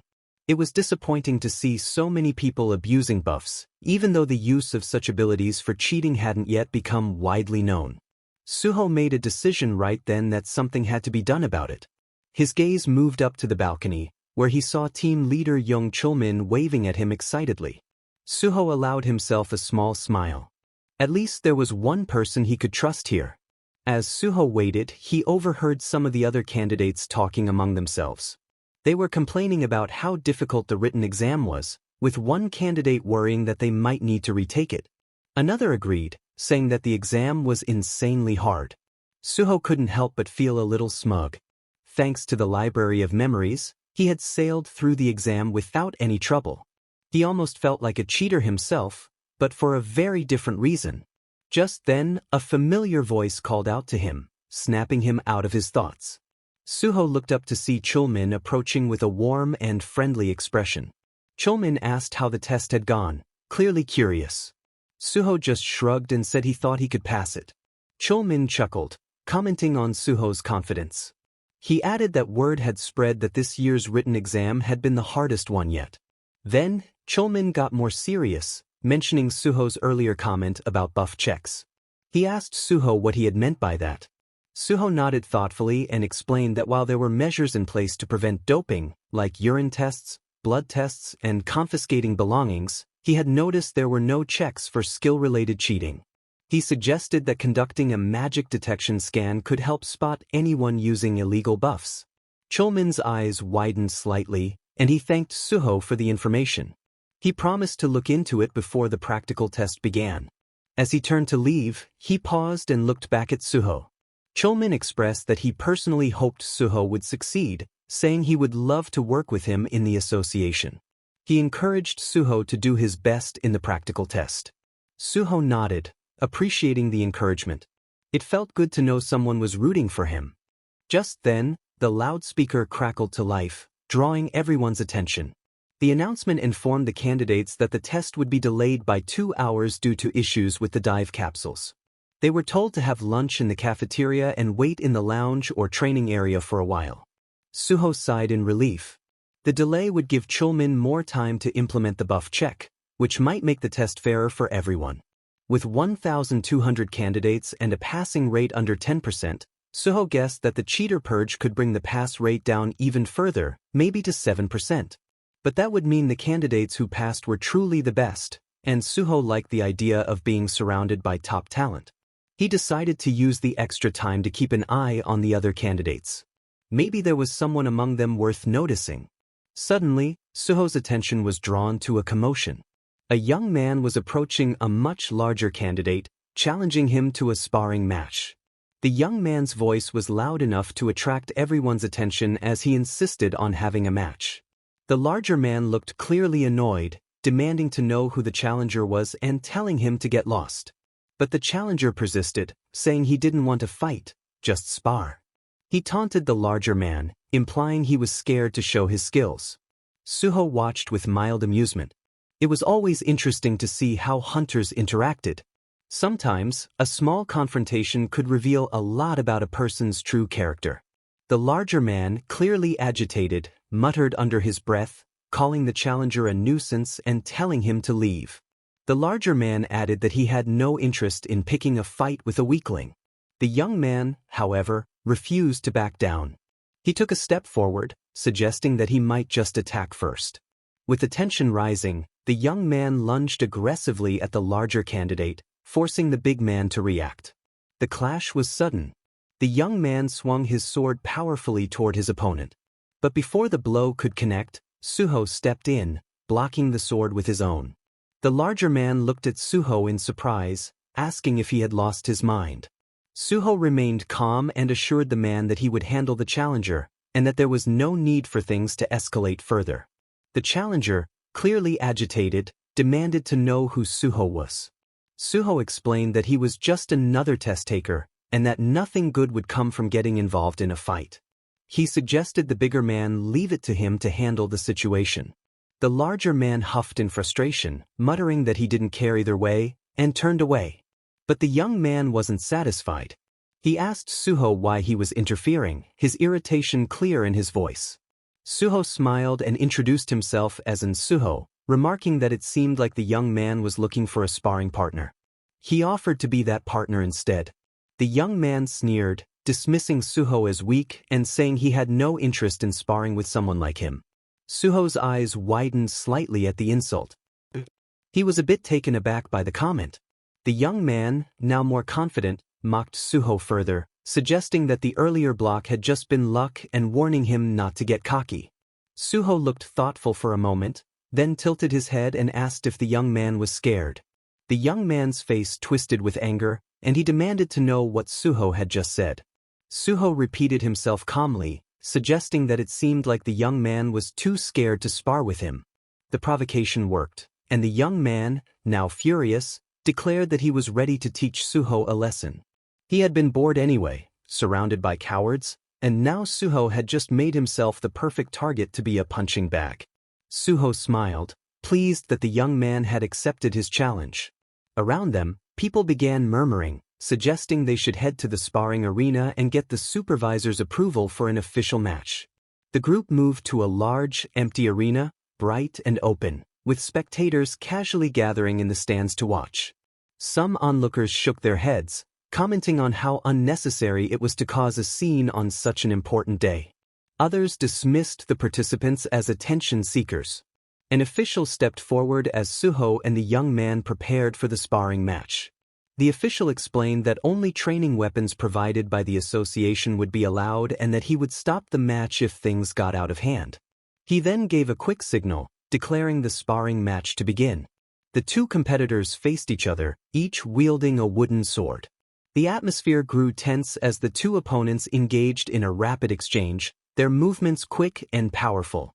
Park Young, the young man, swung his sword aggressively, trying to overpower Suho with sheer force.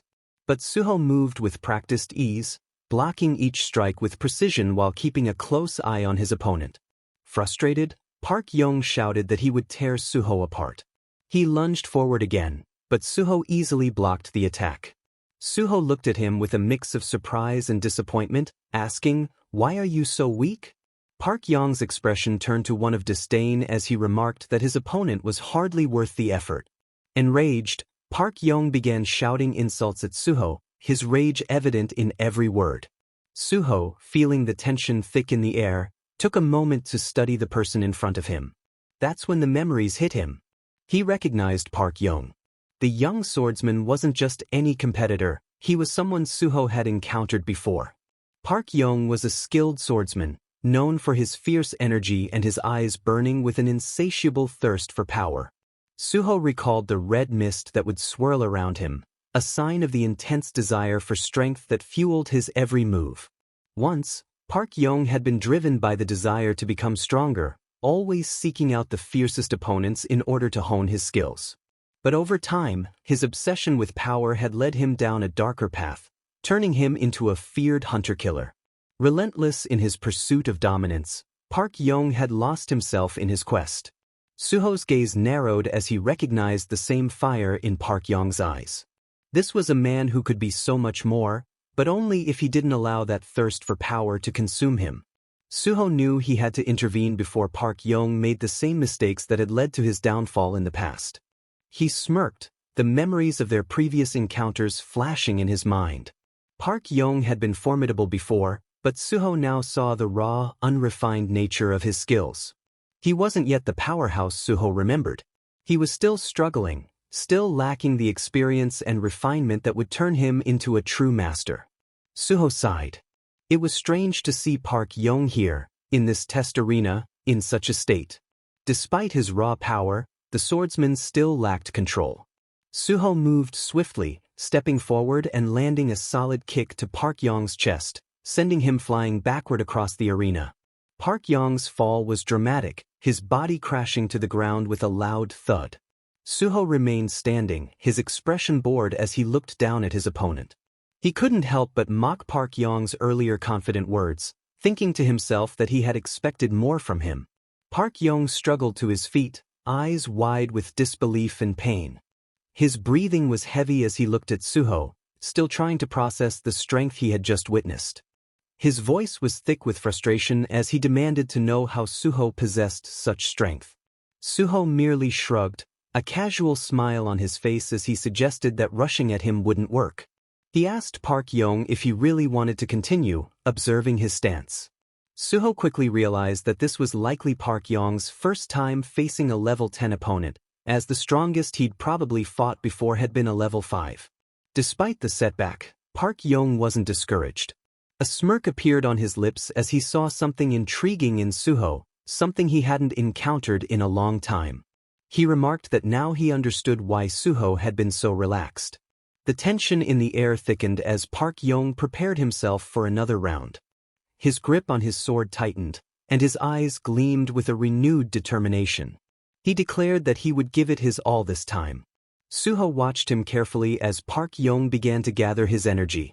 A red aura swirled around him, and Suho couldn't help but smile, almost amused, as if humoring a child. With a shout, Park Yong launched himself at Suho, his sword cutting through the air with intense force. The two clashed in a blur of rapid movements. The sound of their weapons striking echoed across the arena, each swing carrying the weight of their power. For a moment, Park Yong seemed to push Suho back, their energies colliding like waves crashing against a rock.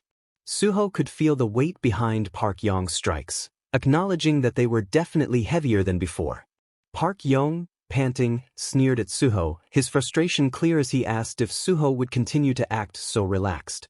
His red aura flared up even more, intensifying as he prepared for a decisive blow.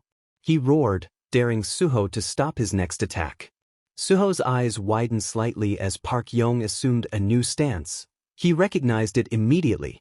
It was the dragon sword technique, the technique Suho knew all too well. With a powerful shout, Park Yong launched his attack. His sword came down with lightning speed, aiming straight for Suho. The collision of their forces caused a massive explosion, blinding light filling the arena.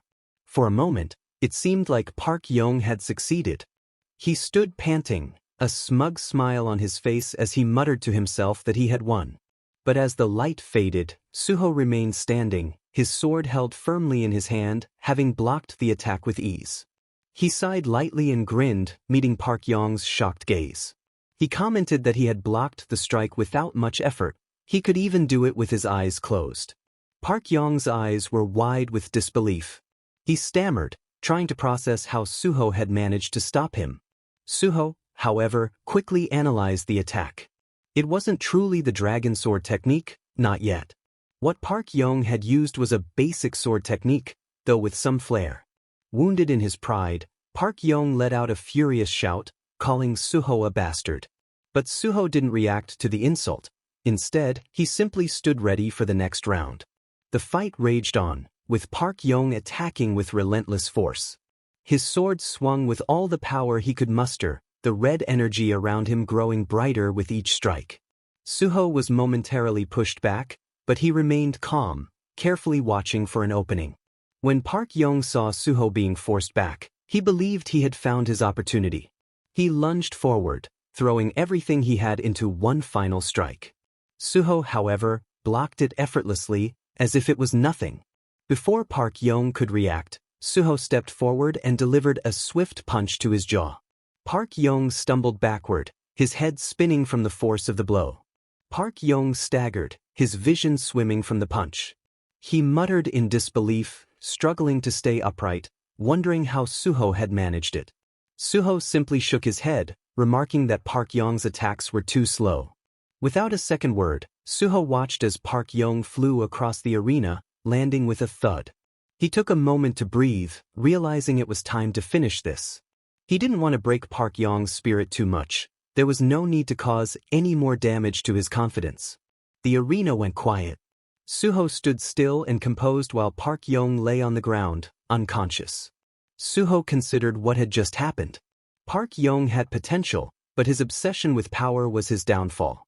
Suho reflected on his past life and how things had turned out for Park Yong. He couldn't let history repeat itself, not this time. The past was filled with regrets, but the present offered a chance to change things. Suho knew Park Yong's fixation on him would make him obsessed until he managed to defeat him. But Suho was confident that would never happen. Suho thought the testing center would become quieter now, and with that in mind, he called out for the supervisor. The supervisor responded, clearly shocked, but he quickly got a handle on the situation. Suho explained he'd accidentally knocked Park Yong out and requested the supervisor take care of him until he woke up. The supervisor, nervous but understanding, promised to handle it. Suho nodded and turned his attention to the test area, where technicians were hard at work. The high-tech lab was filled with activity, and there were dive capsules set up in rows. Suho observed closely, noting the presence of more skilled technicians than usual. He suspected that some of them might be undercover doping inspectors, keeping an eye out for candidates who might be using illegal buffs. Suho overheard a nearby conversation between a technician and a candidate. The technician was calming the candidate, explaining that they weren't compatible with the current capsule and directing them to another. Suho found it odd but didn't think much of it. It was then his turn to undergo the test. A technician gestured for him to lie down in one of the capsules. Suho did so without hesitation. The technician gave him instructions, advising him to press a button if he felt any discomfort or unusual sensations during the dive. Suho nodded to show he understood. The technician initiated the process, and the capsule's interface lit up, showing the dive progress. A voice from the system announced that the Hunter Practical Test program was now active. The progress bar showed as the connection to Suho's consciousness was established. Once completed, the system confirmed that the healer practical test scenario was now starting. The environment around Suho shifted as the test began. Suho focused his mind, preparing himself for the challenge ahead. This was a test not just of his fighting skills, but his potential to be a healer, an integral role in any party. He steadied his breath, ready for what was to come. Suho found himself standing in the middle of a desolate, reddish cityscape. The buildings around him were crumbling, debris scattered everywhere, and the entire place gave off an eerie, lifeless vibe. He couldn't help but think that this exam was notoriously difficult, especially given the low pass rate for healers. As he took in the ruined surroundings, his attention was drawn to a young girl kneeling on the ground, crying. She appeared to be injured, and instinctively, Suho moved toward her. The whole scene felt unnervingly real, with distant screams echoing in the air, adding to the grim atmosphere. Suho's mind raced as he took in the devastation around him. How had the Great Hunter Association managed to create such an intense, chaotic scenario? It felt less like an exam and more like an ordeal designed to break you. He muttered to himself, bitterly noting that the association had no sense of moderation. The test seemed tailored to traumatize candidates, and Suho felt a wave of fatigue and frustration creep over him. Sighing deeply, he clenched his fist. He knew why healers were so highly valued. They were always at the heart of the chaos, expected to provide life-saving support even in the most dire of situations.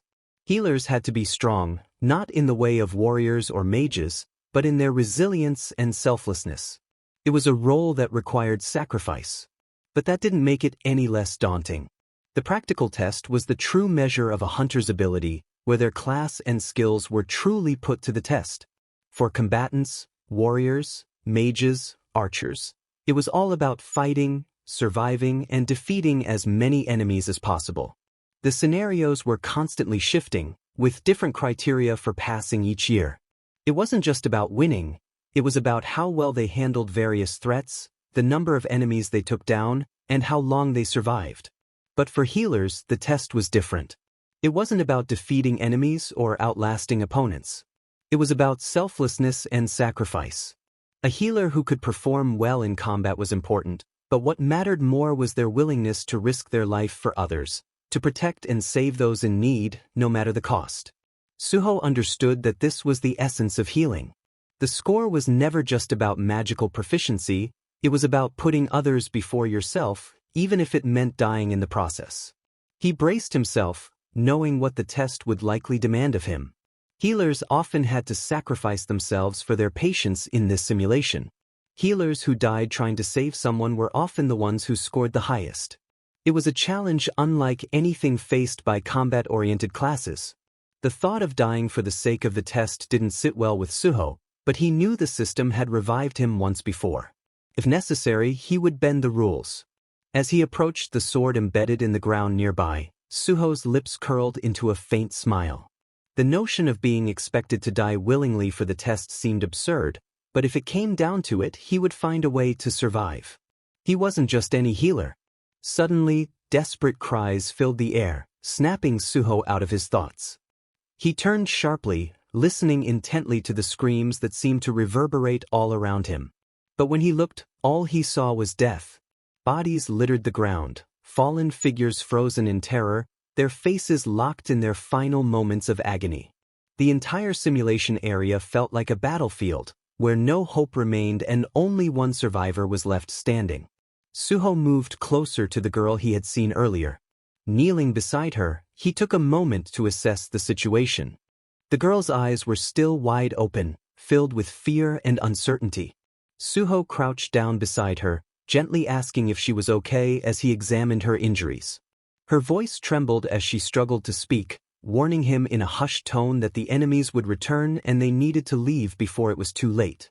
Suho gave her a reassuring smile, shaking his head. He told her that rescue teams were on the way, that she would be safe soon, and that he'd protect her until they arrived. His resolve solidified in that moment. He would protect her, no matter what. Back in the real world, the exam facility was a hive of activity. Pods filled the room, each occupied by an examinee immersed in their own simulation. One test taker stepped out of his pod, rubbing his neck in discomfort, muttering to himself that he could have done more. His expression was a mix of exhaustion and disappointment. A staff member, a woman in a neat uniform, offered him a warm smile and thanked him for his effort, instructing him to gather his belongings and head home. The man nodded, still lost in his thoughts as he made his way out. Nearby, his results flashed on a screen. Kong Jin Young, class, archer, time, 9 minutes, 4 seconds. The woman glanced at the scores, sighing as she noted how low they were for this season. The difficulty must have been particularly high this year, she murmured, before asking another staff member, Director Shin, about the status of Suho's simulation.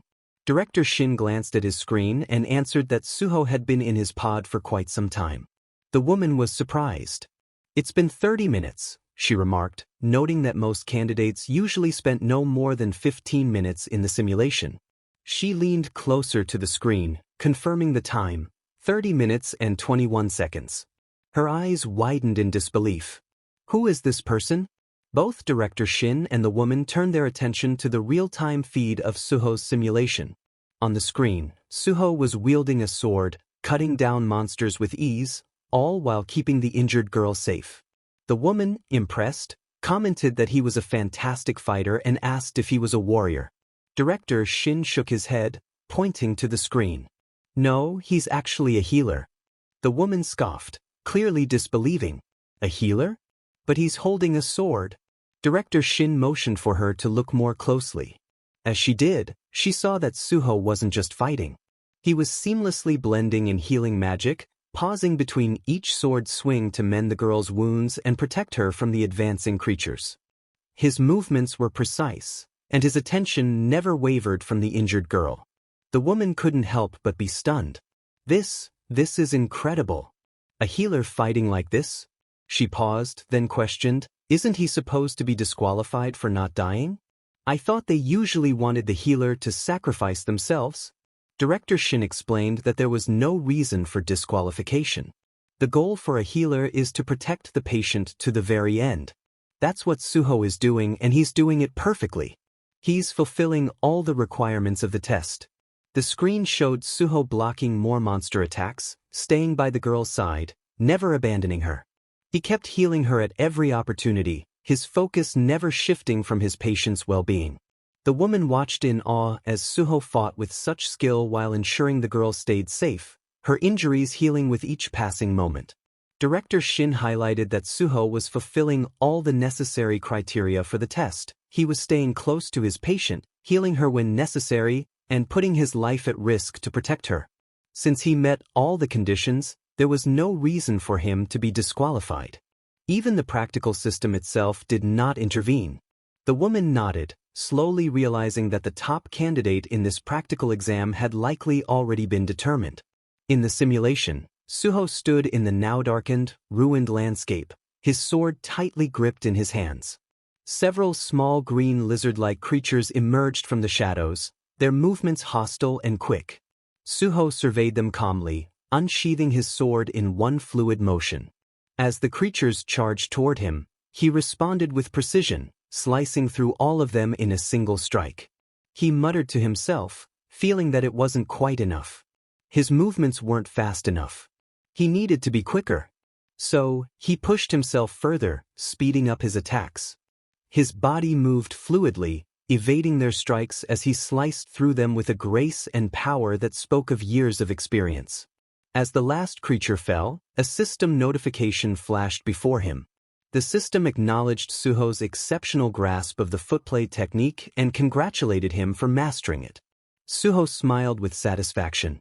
Even in this virtual reality, the system was able to detect his skill level.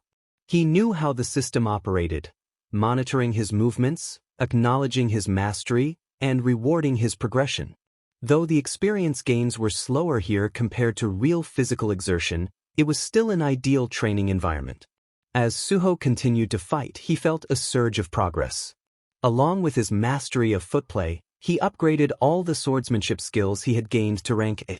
It wasn't providing experience points or items, but the feeling of improvement was rewarding enough. Another notification flashed, congratulating him for upgrading his horizontal slash to a rank. Suho envisioned his skill set as a grid, considering the potential growth of his abilities. If he could upgrade every fundamental sword skill to a rank or higher, he knew he could eventually access a technique as powerful as Park Yong's Dragon Sword technique. Suddenly, the system notification changed. It pulsed with a brilliant, glowing energy, unlike any notification he had seen before. Light enveloped Suho as the system informed him that his understanding of swordsmanship surpassed anyone else's. The system was impressed with his unique approach and offered to integrate his fundamental sword techniques and footplay into a new skill. Once registered, this new skill would have its own rank, and he could even name it himself. Suho's eyes gleamed with determination as a satisfied smile spread across his face. This was the moment he had been waiting for. With a calm, assured voice, he whispered, "Welcome back, my sword, my guardian sword." Suho stood in front of the bright digital screen, his eyes reflecting its light as the system's message appeared. The message asked if Guardian Sword was the right name for the new skill he had created. Suho gave a small nod, a smirk on his face, confirming that it was the correct name. The system immediately responded, congratulating him on mastering the skill perfectly. The screen grew brighter as energy swirled around him, surrounding him in a shining display of light and power. A new skill was born, and it was called Guardian Sword Rank S. Suho's expression stayed confident and proud as he looked at the digital screen, which showed the extra benefits of his achievement. His swordsmanship and footwork skills were now 50% better. Then came a surprising bonus. The system also gave him Sword Mastery, ranked S. Sword Mastery was a rare privilege, given only to those who truly understood the blade. It removed any limits on learning or using sword skills, and it made all swords more effective, boosting his techniques by another 50%. Suho thought about this, gripping his sword with pride. In his past life, it had taken him over 10 years to achieve this level of power. But now, with his knowledge, it had come much faster. His worth had grown, and he felt that things were about to get much more exciting. Suddenly, his senses snapped back to the present. A group of terrifying monsters approached him. Their sharp teeth were visible, and drool dripped from their mouths as they drew closer. Suho stared at them calmly, noticing how many there were. He knew the number of monsters for the test was set, and he had already gained everything he wanted. He was ready to leave, but there was only one way out. He tightly gripped his sword, his face showing determination. There were two ways to end the test. He could either be killed by the monsters, or find another way. To Suho, the choice was obvious. A grin spread across his face as he looked at the monsters, deciding he would defeat them all. Outside, a group of people had gathered around a screen connected to Suho's pod. The screen flashed a new message, catching everyone's attention. It said that all the monsters for the test had been eliminated, and that the program should be restarted. The room went quiet for a moment. Then, people began murmuring in surprise. One person couldn't believe what had just happened. Another nodded, amazed, saying that this was the first time in history that something like this had occurred during a practical test. Someone else praised Suho for healing the patient. An examiner sighed, saying there was no point in looking at the rankings for this test anymore. A few days later, at Hexagon Guild headquarters, a different scene was unfolding. Inside the headquarters, a group of people sat in a meeting room, looking very confident. One of them confidently stated that their candidate would be the top student this year. Someone else agreed, excitedly talking about all the effort that had gone into raising Ki-hyun, the candidate, and confidently said that this year, it would be Hexagon, not Prime, that would take the top spot. Suddenly, a projector screen turned on, displaying a congratulatory message from the South Korean Hunter Association. The message showed the top candidates, and Suho's name appeared proudly at the top of the list. The names of other candidates followed, but Ki-hyun's name wasn't there. Confusion spread in the room.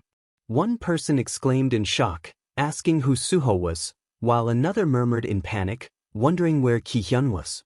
One person, holding a phone, stared at the screen as a call came in. The caller ID showed the guild master's name, and they panicked, worried the guild master was calling. Meanwhile, in a car, Suho's phone buzzed, and Chulmin's voice came through, warm and friendly. Chulmin apologized for not congratulating Suho immediately after the announcement, explaining that he had been busy. Suho's smile grew wider as he listened, feeling genuinely appreciative.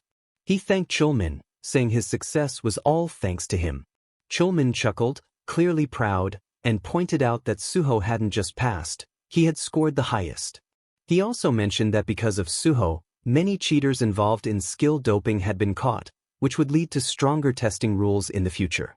Suho agreed, saying that tests should always be fair. Chulmin then paused for a moment, sounding thoughtful, and asked if Suho was still interested in joining the Korean Hunter Association.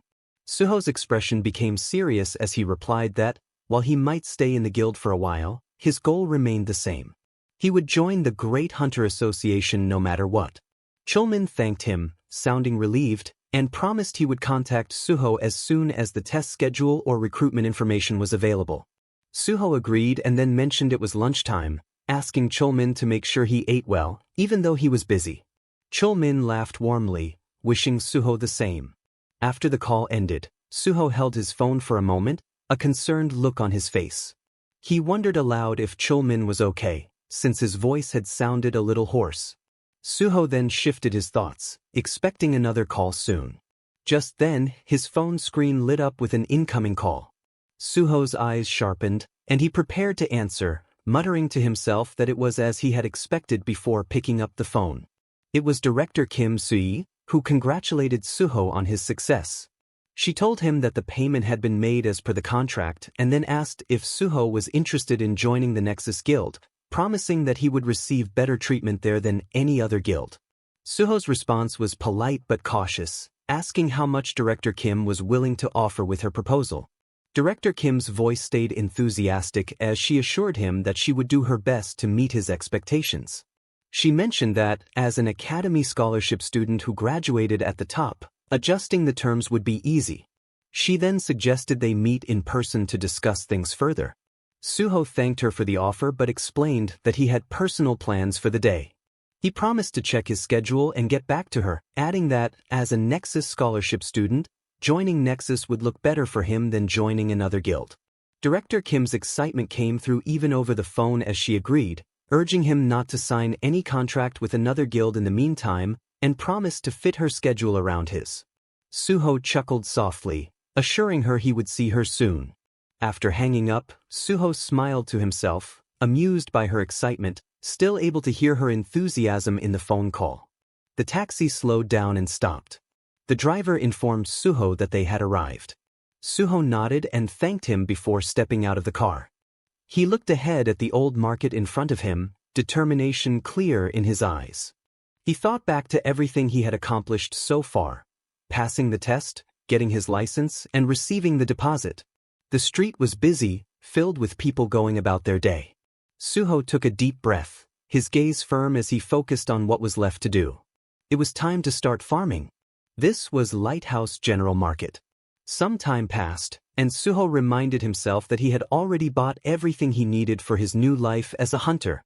Now, all that was left was to find a weapon. He entered a small, slightly run-down shop filled with various weapons. Suho approached the counter where the shopkeeper stood. He greeted the shopkeeper, already scanning the collection of weapons. The shopkeeper looked at him curiously and asked what he was looking for. With a polite smile, Suho explained that he had just become a hunter and was looking for a lightweight weapon he could use. He knew this would be tricky, finding something good without a lot of money. He had to be careful. The shopkeeper thought for a moment before pointing toward a section at the back, saying that the items there were a bit cheaper. Suho nodded gratefully, thanking him, and walked toward the shelves, which looked like they hadn't been touched in years. Dust covered most of the weapons, making them seem forgotten. He ran his fingers over one particularly dusty blade, amused by how much dust had collected on it. He carefully examined each weapon, noticing how many of the low-grade weapons lacked verified information. It seemed as if their true value had yet to be discovered. But Suho knew that even unverified weapons might have hidden potential. Holding a spear carefully, Suho thought to himself that some weapons needed to go through a process of liberation before they could truly become powerful. Such weapons usually emitted an aura that seemed to ask for recognition. He believed that not many players would notice such a weapon in a place like this. He could sense something special about the spear he was holding. Slowly, he closed his eyes and focused. A notification appeared, and he felt a subtle tingling of energy. The system announced that magic detection had been activated. Suho smiled faintly, sensing the swirling blue energy around the spear. He thought to himself that he had found it. The scene around him shifted. Now, Suho stood alone in a sunny park, surrounded by green trees. The spear rested in his hand, and he looked at it with a mix of confidence and anticipation. If the shopkeeper knew what he had just sold, he would certainly regret it one day. Suho imagined the man lamenting over his decision to let the spear go for so little. But that was a thought for another time. Right now, Suho had work to do. With a light grip on the spear, he told himself it was time to begin. He took a deep breath, and the calm, peaceful atmosphere around him grew tense. The energy around him started to gather, drawn to the spear, creating a powerful aura around both the spear and Suho. The system's voice echoed in his mind, saying that magical power was being supplied. The consciousness of the weapon began to awaken, and Suho could feel it. The surge of energy caught him by surprise, causing his eyes to widen. He grunted in pain as he felt the pressure. The spear was alive with energy, pulsating and drawing more and more of Suho's magic power. He struggled to hold on to it, realizing in alarm that it was absorbing far more energy than he had expected. Suho thought about how quickly the spear was draining his magic power, panic setting in as he felt his strength slipping away. The power of the spear surged dramatically, nearly overwhelming him. In desperation, Suho released his grip. The spear clattered to the ground, and he collapsed, breathless and exhausted. He thought to himself that if he had been even a little slower, he might have fainted from losing all his magic power.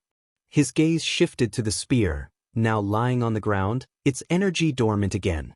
He sat up, reflecting on what had just happened. He figured that to fully awaken the spear, his magic stat would need to be at least 100. He let out a small sigh, already thinking about his next move. Even though he couldn't use the spear right now, it would be incredibly useful in the future. He smiled slightly, determination in his eyes, silently promising to level up quickly and wake the spear. Meanwhile, under a bright sky, a tall building with a prominent PBS sign stood. Inside, Zhou Jinhui sat at a cluttered desk, focused on his laptop. His routine was interrupted by the sudden ringing of his phone. Jinhui answered, sounding only mildly curious. The voice on the other end spoke with familiarity, introducing himself as Suho, and confirming that Jinhui was the reporter from PBS. Jinhui blinked in surprise, pausing for a moment as he tried to place the name. He asked who Suho was, repeating the name to himself. Suddenly, realization struck him. He was speaking to the top candidate, Suho. Suho confirmed calmly that he was indeed Suho, adding that he was also the solo raider of the unprecedented gate that had recently appeared at Syndrome Station. Jinhui's eyes widened in shock as he realized Suho was talking about the Syndrome incident. He leaned back in his chair, trying to process what he had just heard. His thoughts raced as he considered the possibility that Suho had cleared the unprecedented gate even before obtaining his hunter license. Jinhui marveled at the idea, wondering just how much of a monster Suho must be. Clearing his throat, he asked, "Why specifically contact me?" Suho explained confidently that he had come across Jinhui's blog during his search. He mentioned that Jinhui was known as a Golden Spoon Kid but had chosen to work as a journalist, which, in his eyes, suggested a strong sense of professional pride. Suho then added that he had many plans moving forward and a lot of newsworthy material to share. He proposed that Jinhui become his exclusive reporter, though Jinhui's skeptical expression was clear even over the phone. Jinhui asked dryly, "You want to keep a rich reporter as your subordinate?" He paused, thinking as he assessed the man on the other end of the line.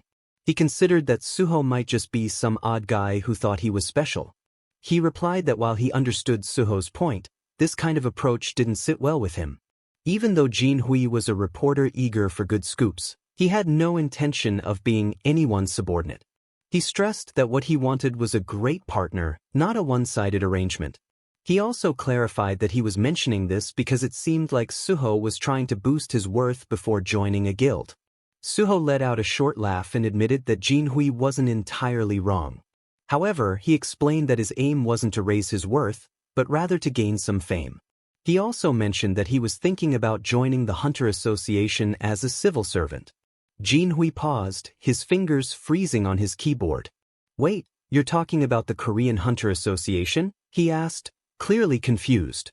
He pointed out that gaining fame through publicity seemed more like something someone wanting to join a big guild would do, not a public servant hunter.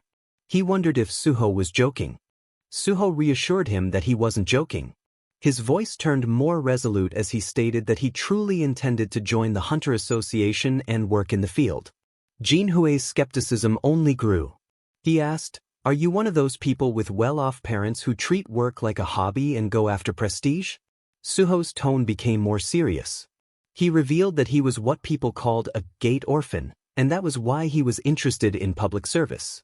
Conquering gates, he explained, was his ultimate goal in life. Jinhui blinked, surprised by the revelation. His thoughts were muddled. He wondered if Suho was being serious or if he was just another eccentric with wild ideas. After a moment, Jinhui sighed. He understood Suho's point, but he still wasn't interested in being his exclusive reporter. "I'll write the articles I want to write," Jinhui said, emphasizing his independence. Suho quickly responded, proposing a bet. He explained that he felt he needed to earn Jinhui's trust to win his partnership. As a hunter, he suggested proving himself through his skills. He added that he was planning to conquer the Tower of Challenge alone that very day. Jinhui's eyes widened in disbelief. "Wait, are you really planning to clear the Tower of Challenge?" he asked, the shock clear in his voice. The Tower of Challenge was known as impossible to clear, even with a team, yet Suho was saying he intended to do it alone. Suho's confidence didn't waver. "Yes, I'll do it," he confirmed. "If I succeed, you'll agree to become my exclusive reporter." Jinhui stared at his phone, caught between disbelief and curiosity. Suho was certainly an odd person, but there was something about his determination that made it hard to dismiss him entirely. Jinhui stared at his phone, caught between disbelief and curiosity. And Suho was certainly an odd character, but there was something about his determination that was hard to ignore. Suho, on the other hand, thought about Jinhui, recalling his reputation as a top broadcaster and a reporter for PBS. He knew that Jinhui's pride was immense, and that his family had plenty of money. Jinhui was famous for never accepting requests, always sticking to his own standards. Suho also remembered that, in his previous life, he had collaborated with Jinhui several times. Jinhui's exceptional reporting skills and his remarkable ability to shape public opinion were well known. However, his overwhelming talent eventually led to him being cast aside. He disappeared from the scene, pushed out by factional conflicts in the industry.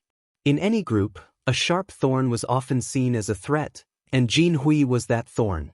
His forceful personality had made him a target, causing him to retire earlier than expected. Suho was determined not to let Jinhui disappear like that again. If he succeeded in conquering the Tower of Challenge alone, Suho felt that he should earn Jinhui's trust and win him over as his exclusive and personal reporter.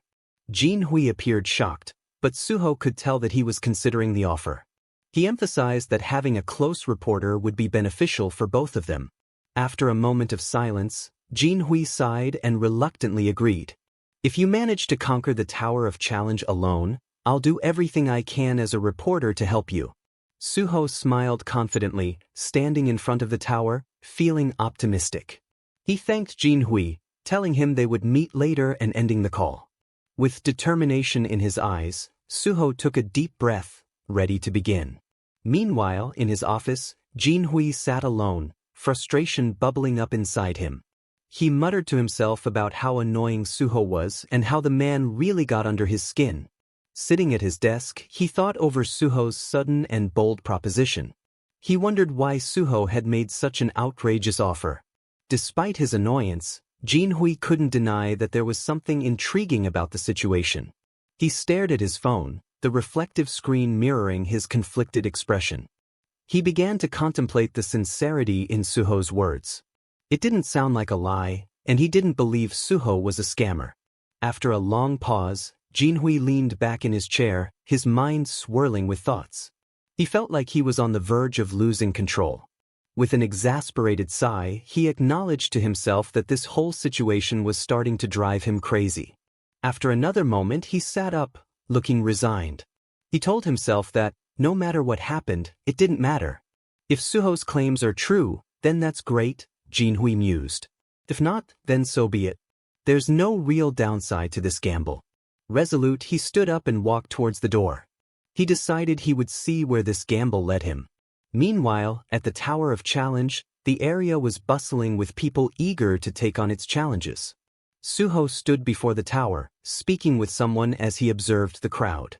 He asked the guard at the entrance if he could enter now, showing his ID card. The guard confirmed that Suho could enter, but hesitated before asking, "Are you alone?" Suho nodded and explained that he intended to attempt the challenge solo. The guard looked at him with some doubt and caution.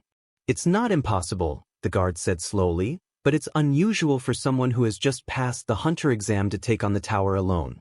Even the lower levels can be dangerous. It might be better to form a party." Suho simply smiled and reassured the guard that he was fine and preferred to be alone.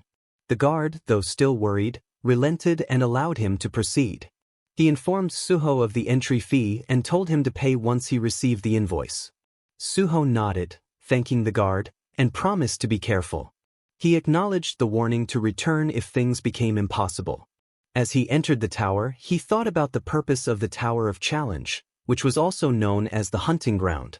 This public gate, managed by the country, was designed to allow players below level 20 to challenge themselves and improve their skills. Suho was ready to face whatever lay ahead. He placed his hands on the large door, feeling determined. With his level reset, he knew there was no better place to test himself. He pushed the door open with resolve, revealing a bright light inside. The air grew tense with anticipation. The system's voice echoed in his mind, confirming that he had entered the Tower of Challenge. It reminded him that he could forfeit at any time and that if he declared his withdrawal, he would be immediately transported back to the entrance. Suho summoned his sword, focusing on the task ahead. The system announced that the first floor challenge had begun. A large green slime monster appeared before him, and Suho let out a deep sigh. He quickly readied himself to face the approaching slime. While the sight of it had been intimidating when he first entered the tower, he now assessed the situation with experience. The slime was a low-level creature, and its damage was minimal at Suho's level. However, he knew that if he allowed it to get too close or caught up in its antics, it could become troublesome. With swift determination, Suho charged at the slime. He had a plan in mind. The quickest way to deal with it was to destroy its core. He lunged forward and, with a decisive strike, shattered the slime's core. The creature collapsed, but Suho knew this wasn't the end. From the slime's remains, smaller slimes began to emerge. Suho observed them with a hint of annoyance. The core had split and regenerated into multiple smaller creatures. While they were weaker due to the division, their regenerative ability was what made party play a common recommendation for the Tower of Challenge. Suho, however, didn't hesitate. He knew this was just the beginning. He rushed forward, his sword slicing through the air as he took on the smaller slimes. Dodging their attacks with quick footwork, Suho unleashed a flurry of strikes. He skillfully maneuvered, leaping into the air to avoid incoming tentacle strikes and land powerful blows. His movements were fluid, each swing of his sword precise and calculated. The slimes retaliated, their massive tentacles lashing out toward him. Suho ducked and dodged with remarkable agility, finding the perfect moments to strike. His determination never wavered as he continued to dismantle the creatures, cutting through them with expert precision. At one point, he evaded an attack and leapt onto a tentacle, gripping it tightly. He held firm as the beast swung wildly, using the leverage to his advantage. Hanging in the air, Suho showed no fear or hesitation. Calmly, he swung his sword, cutting through the slimes with a final, decisive series of strikes. With the last of the slimes defeated, Suho looked up at the towering structure above him. There were still 48 floors left to conquer, and he knew there was no time to rest. With his sword in hand and his resolve stronger than ever, Suho steeled himself for the next challenge. A blue system notification appeared in front of him, announcing that the second floor challenge had begun.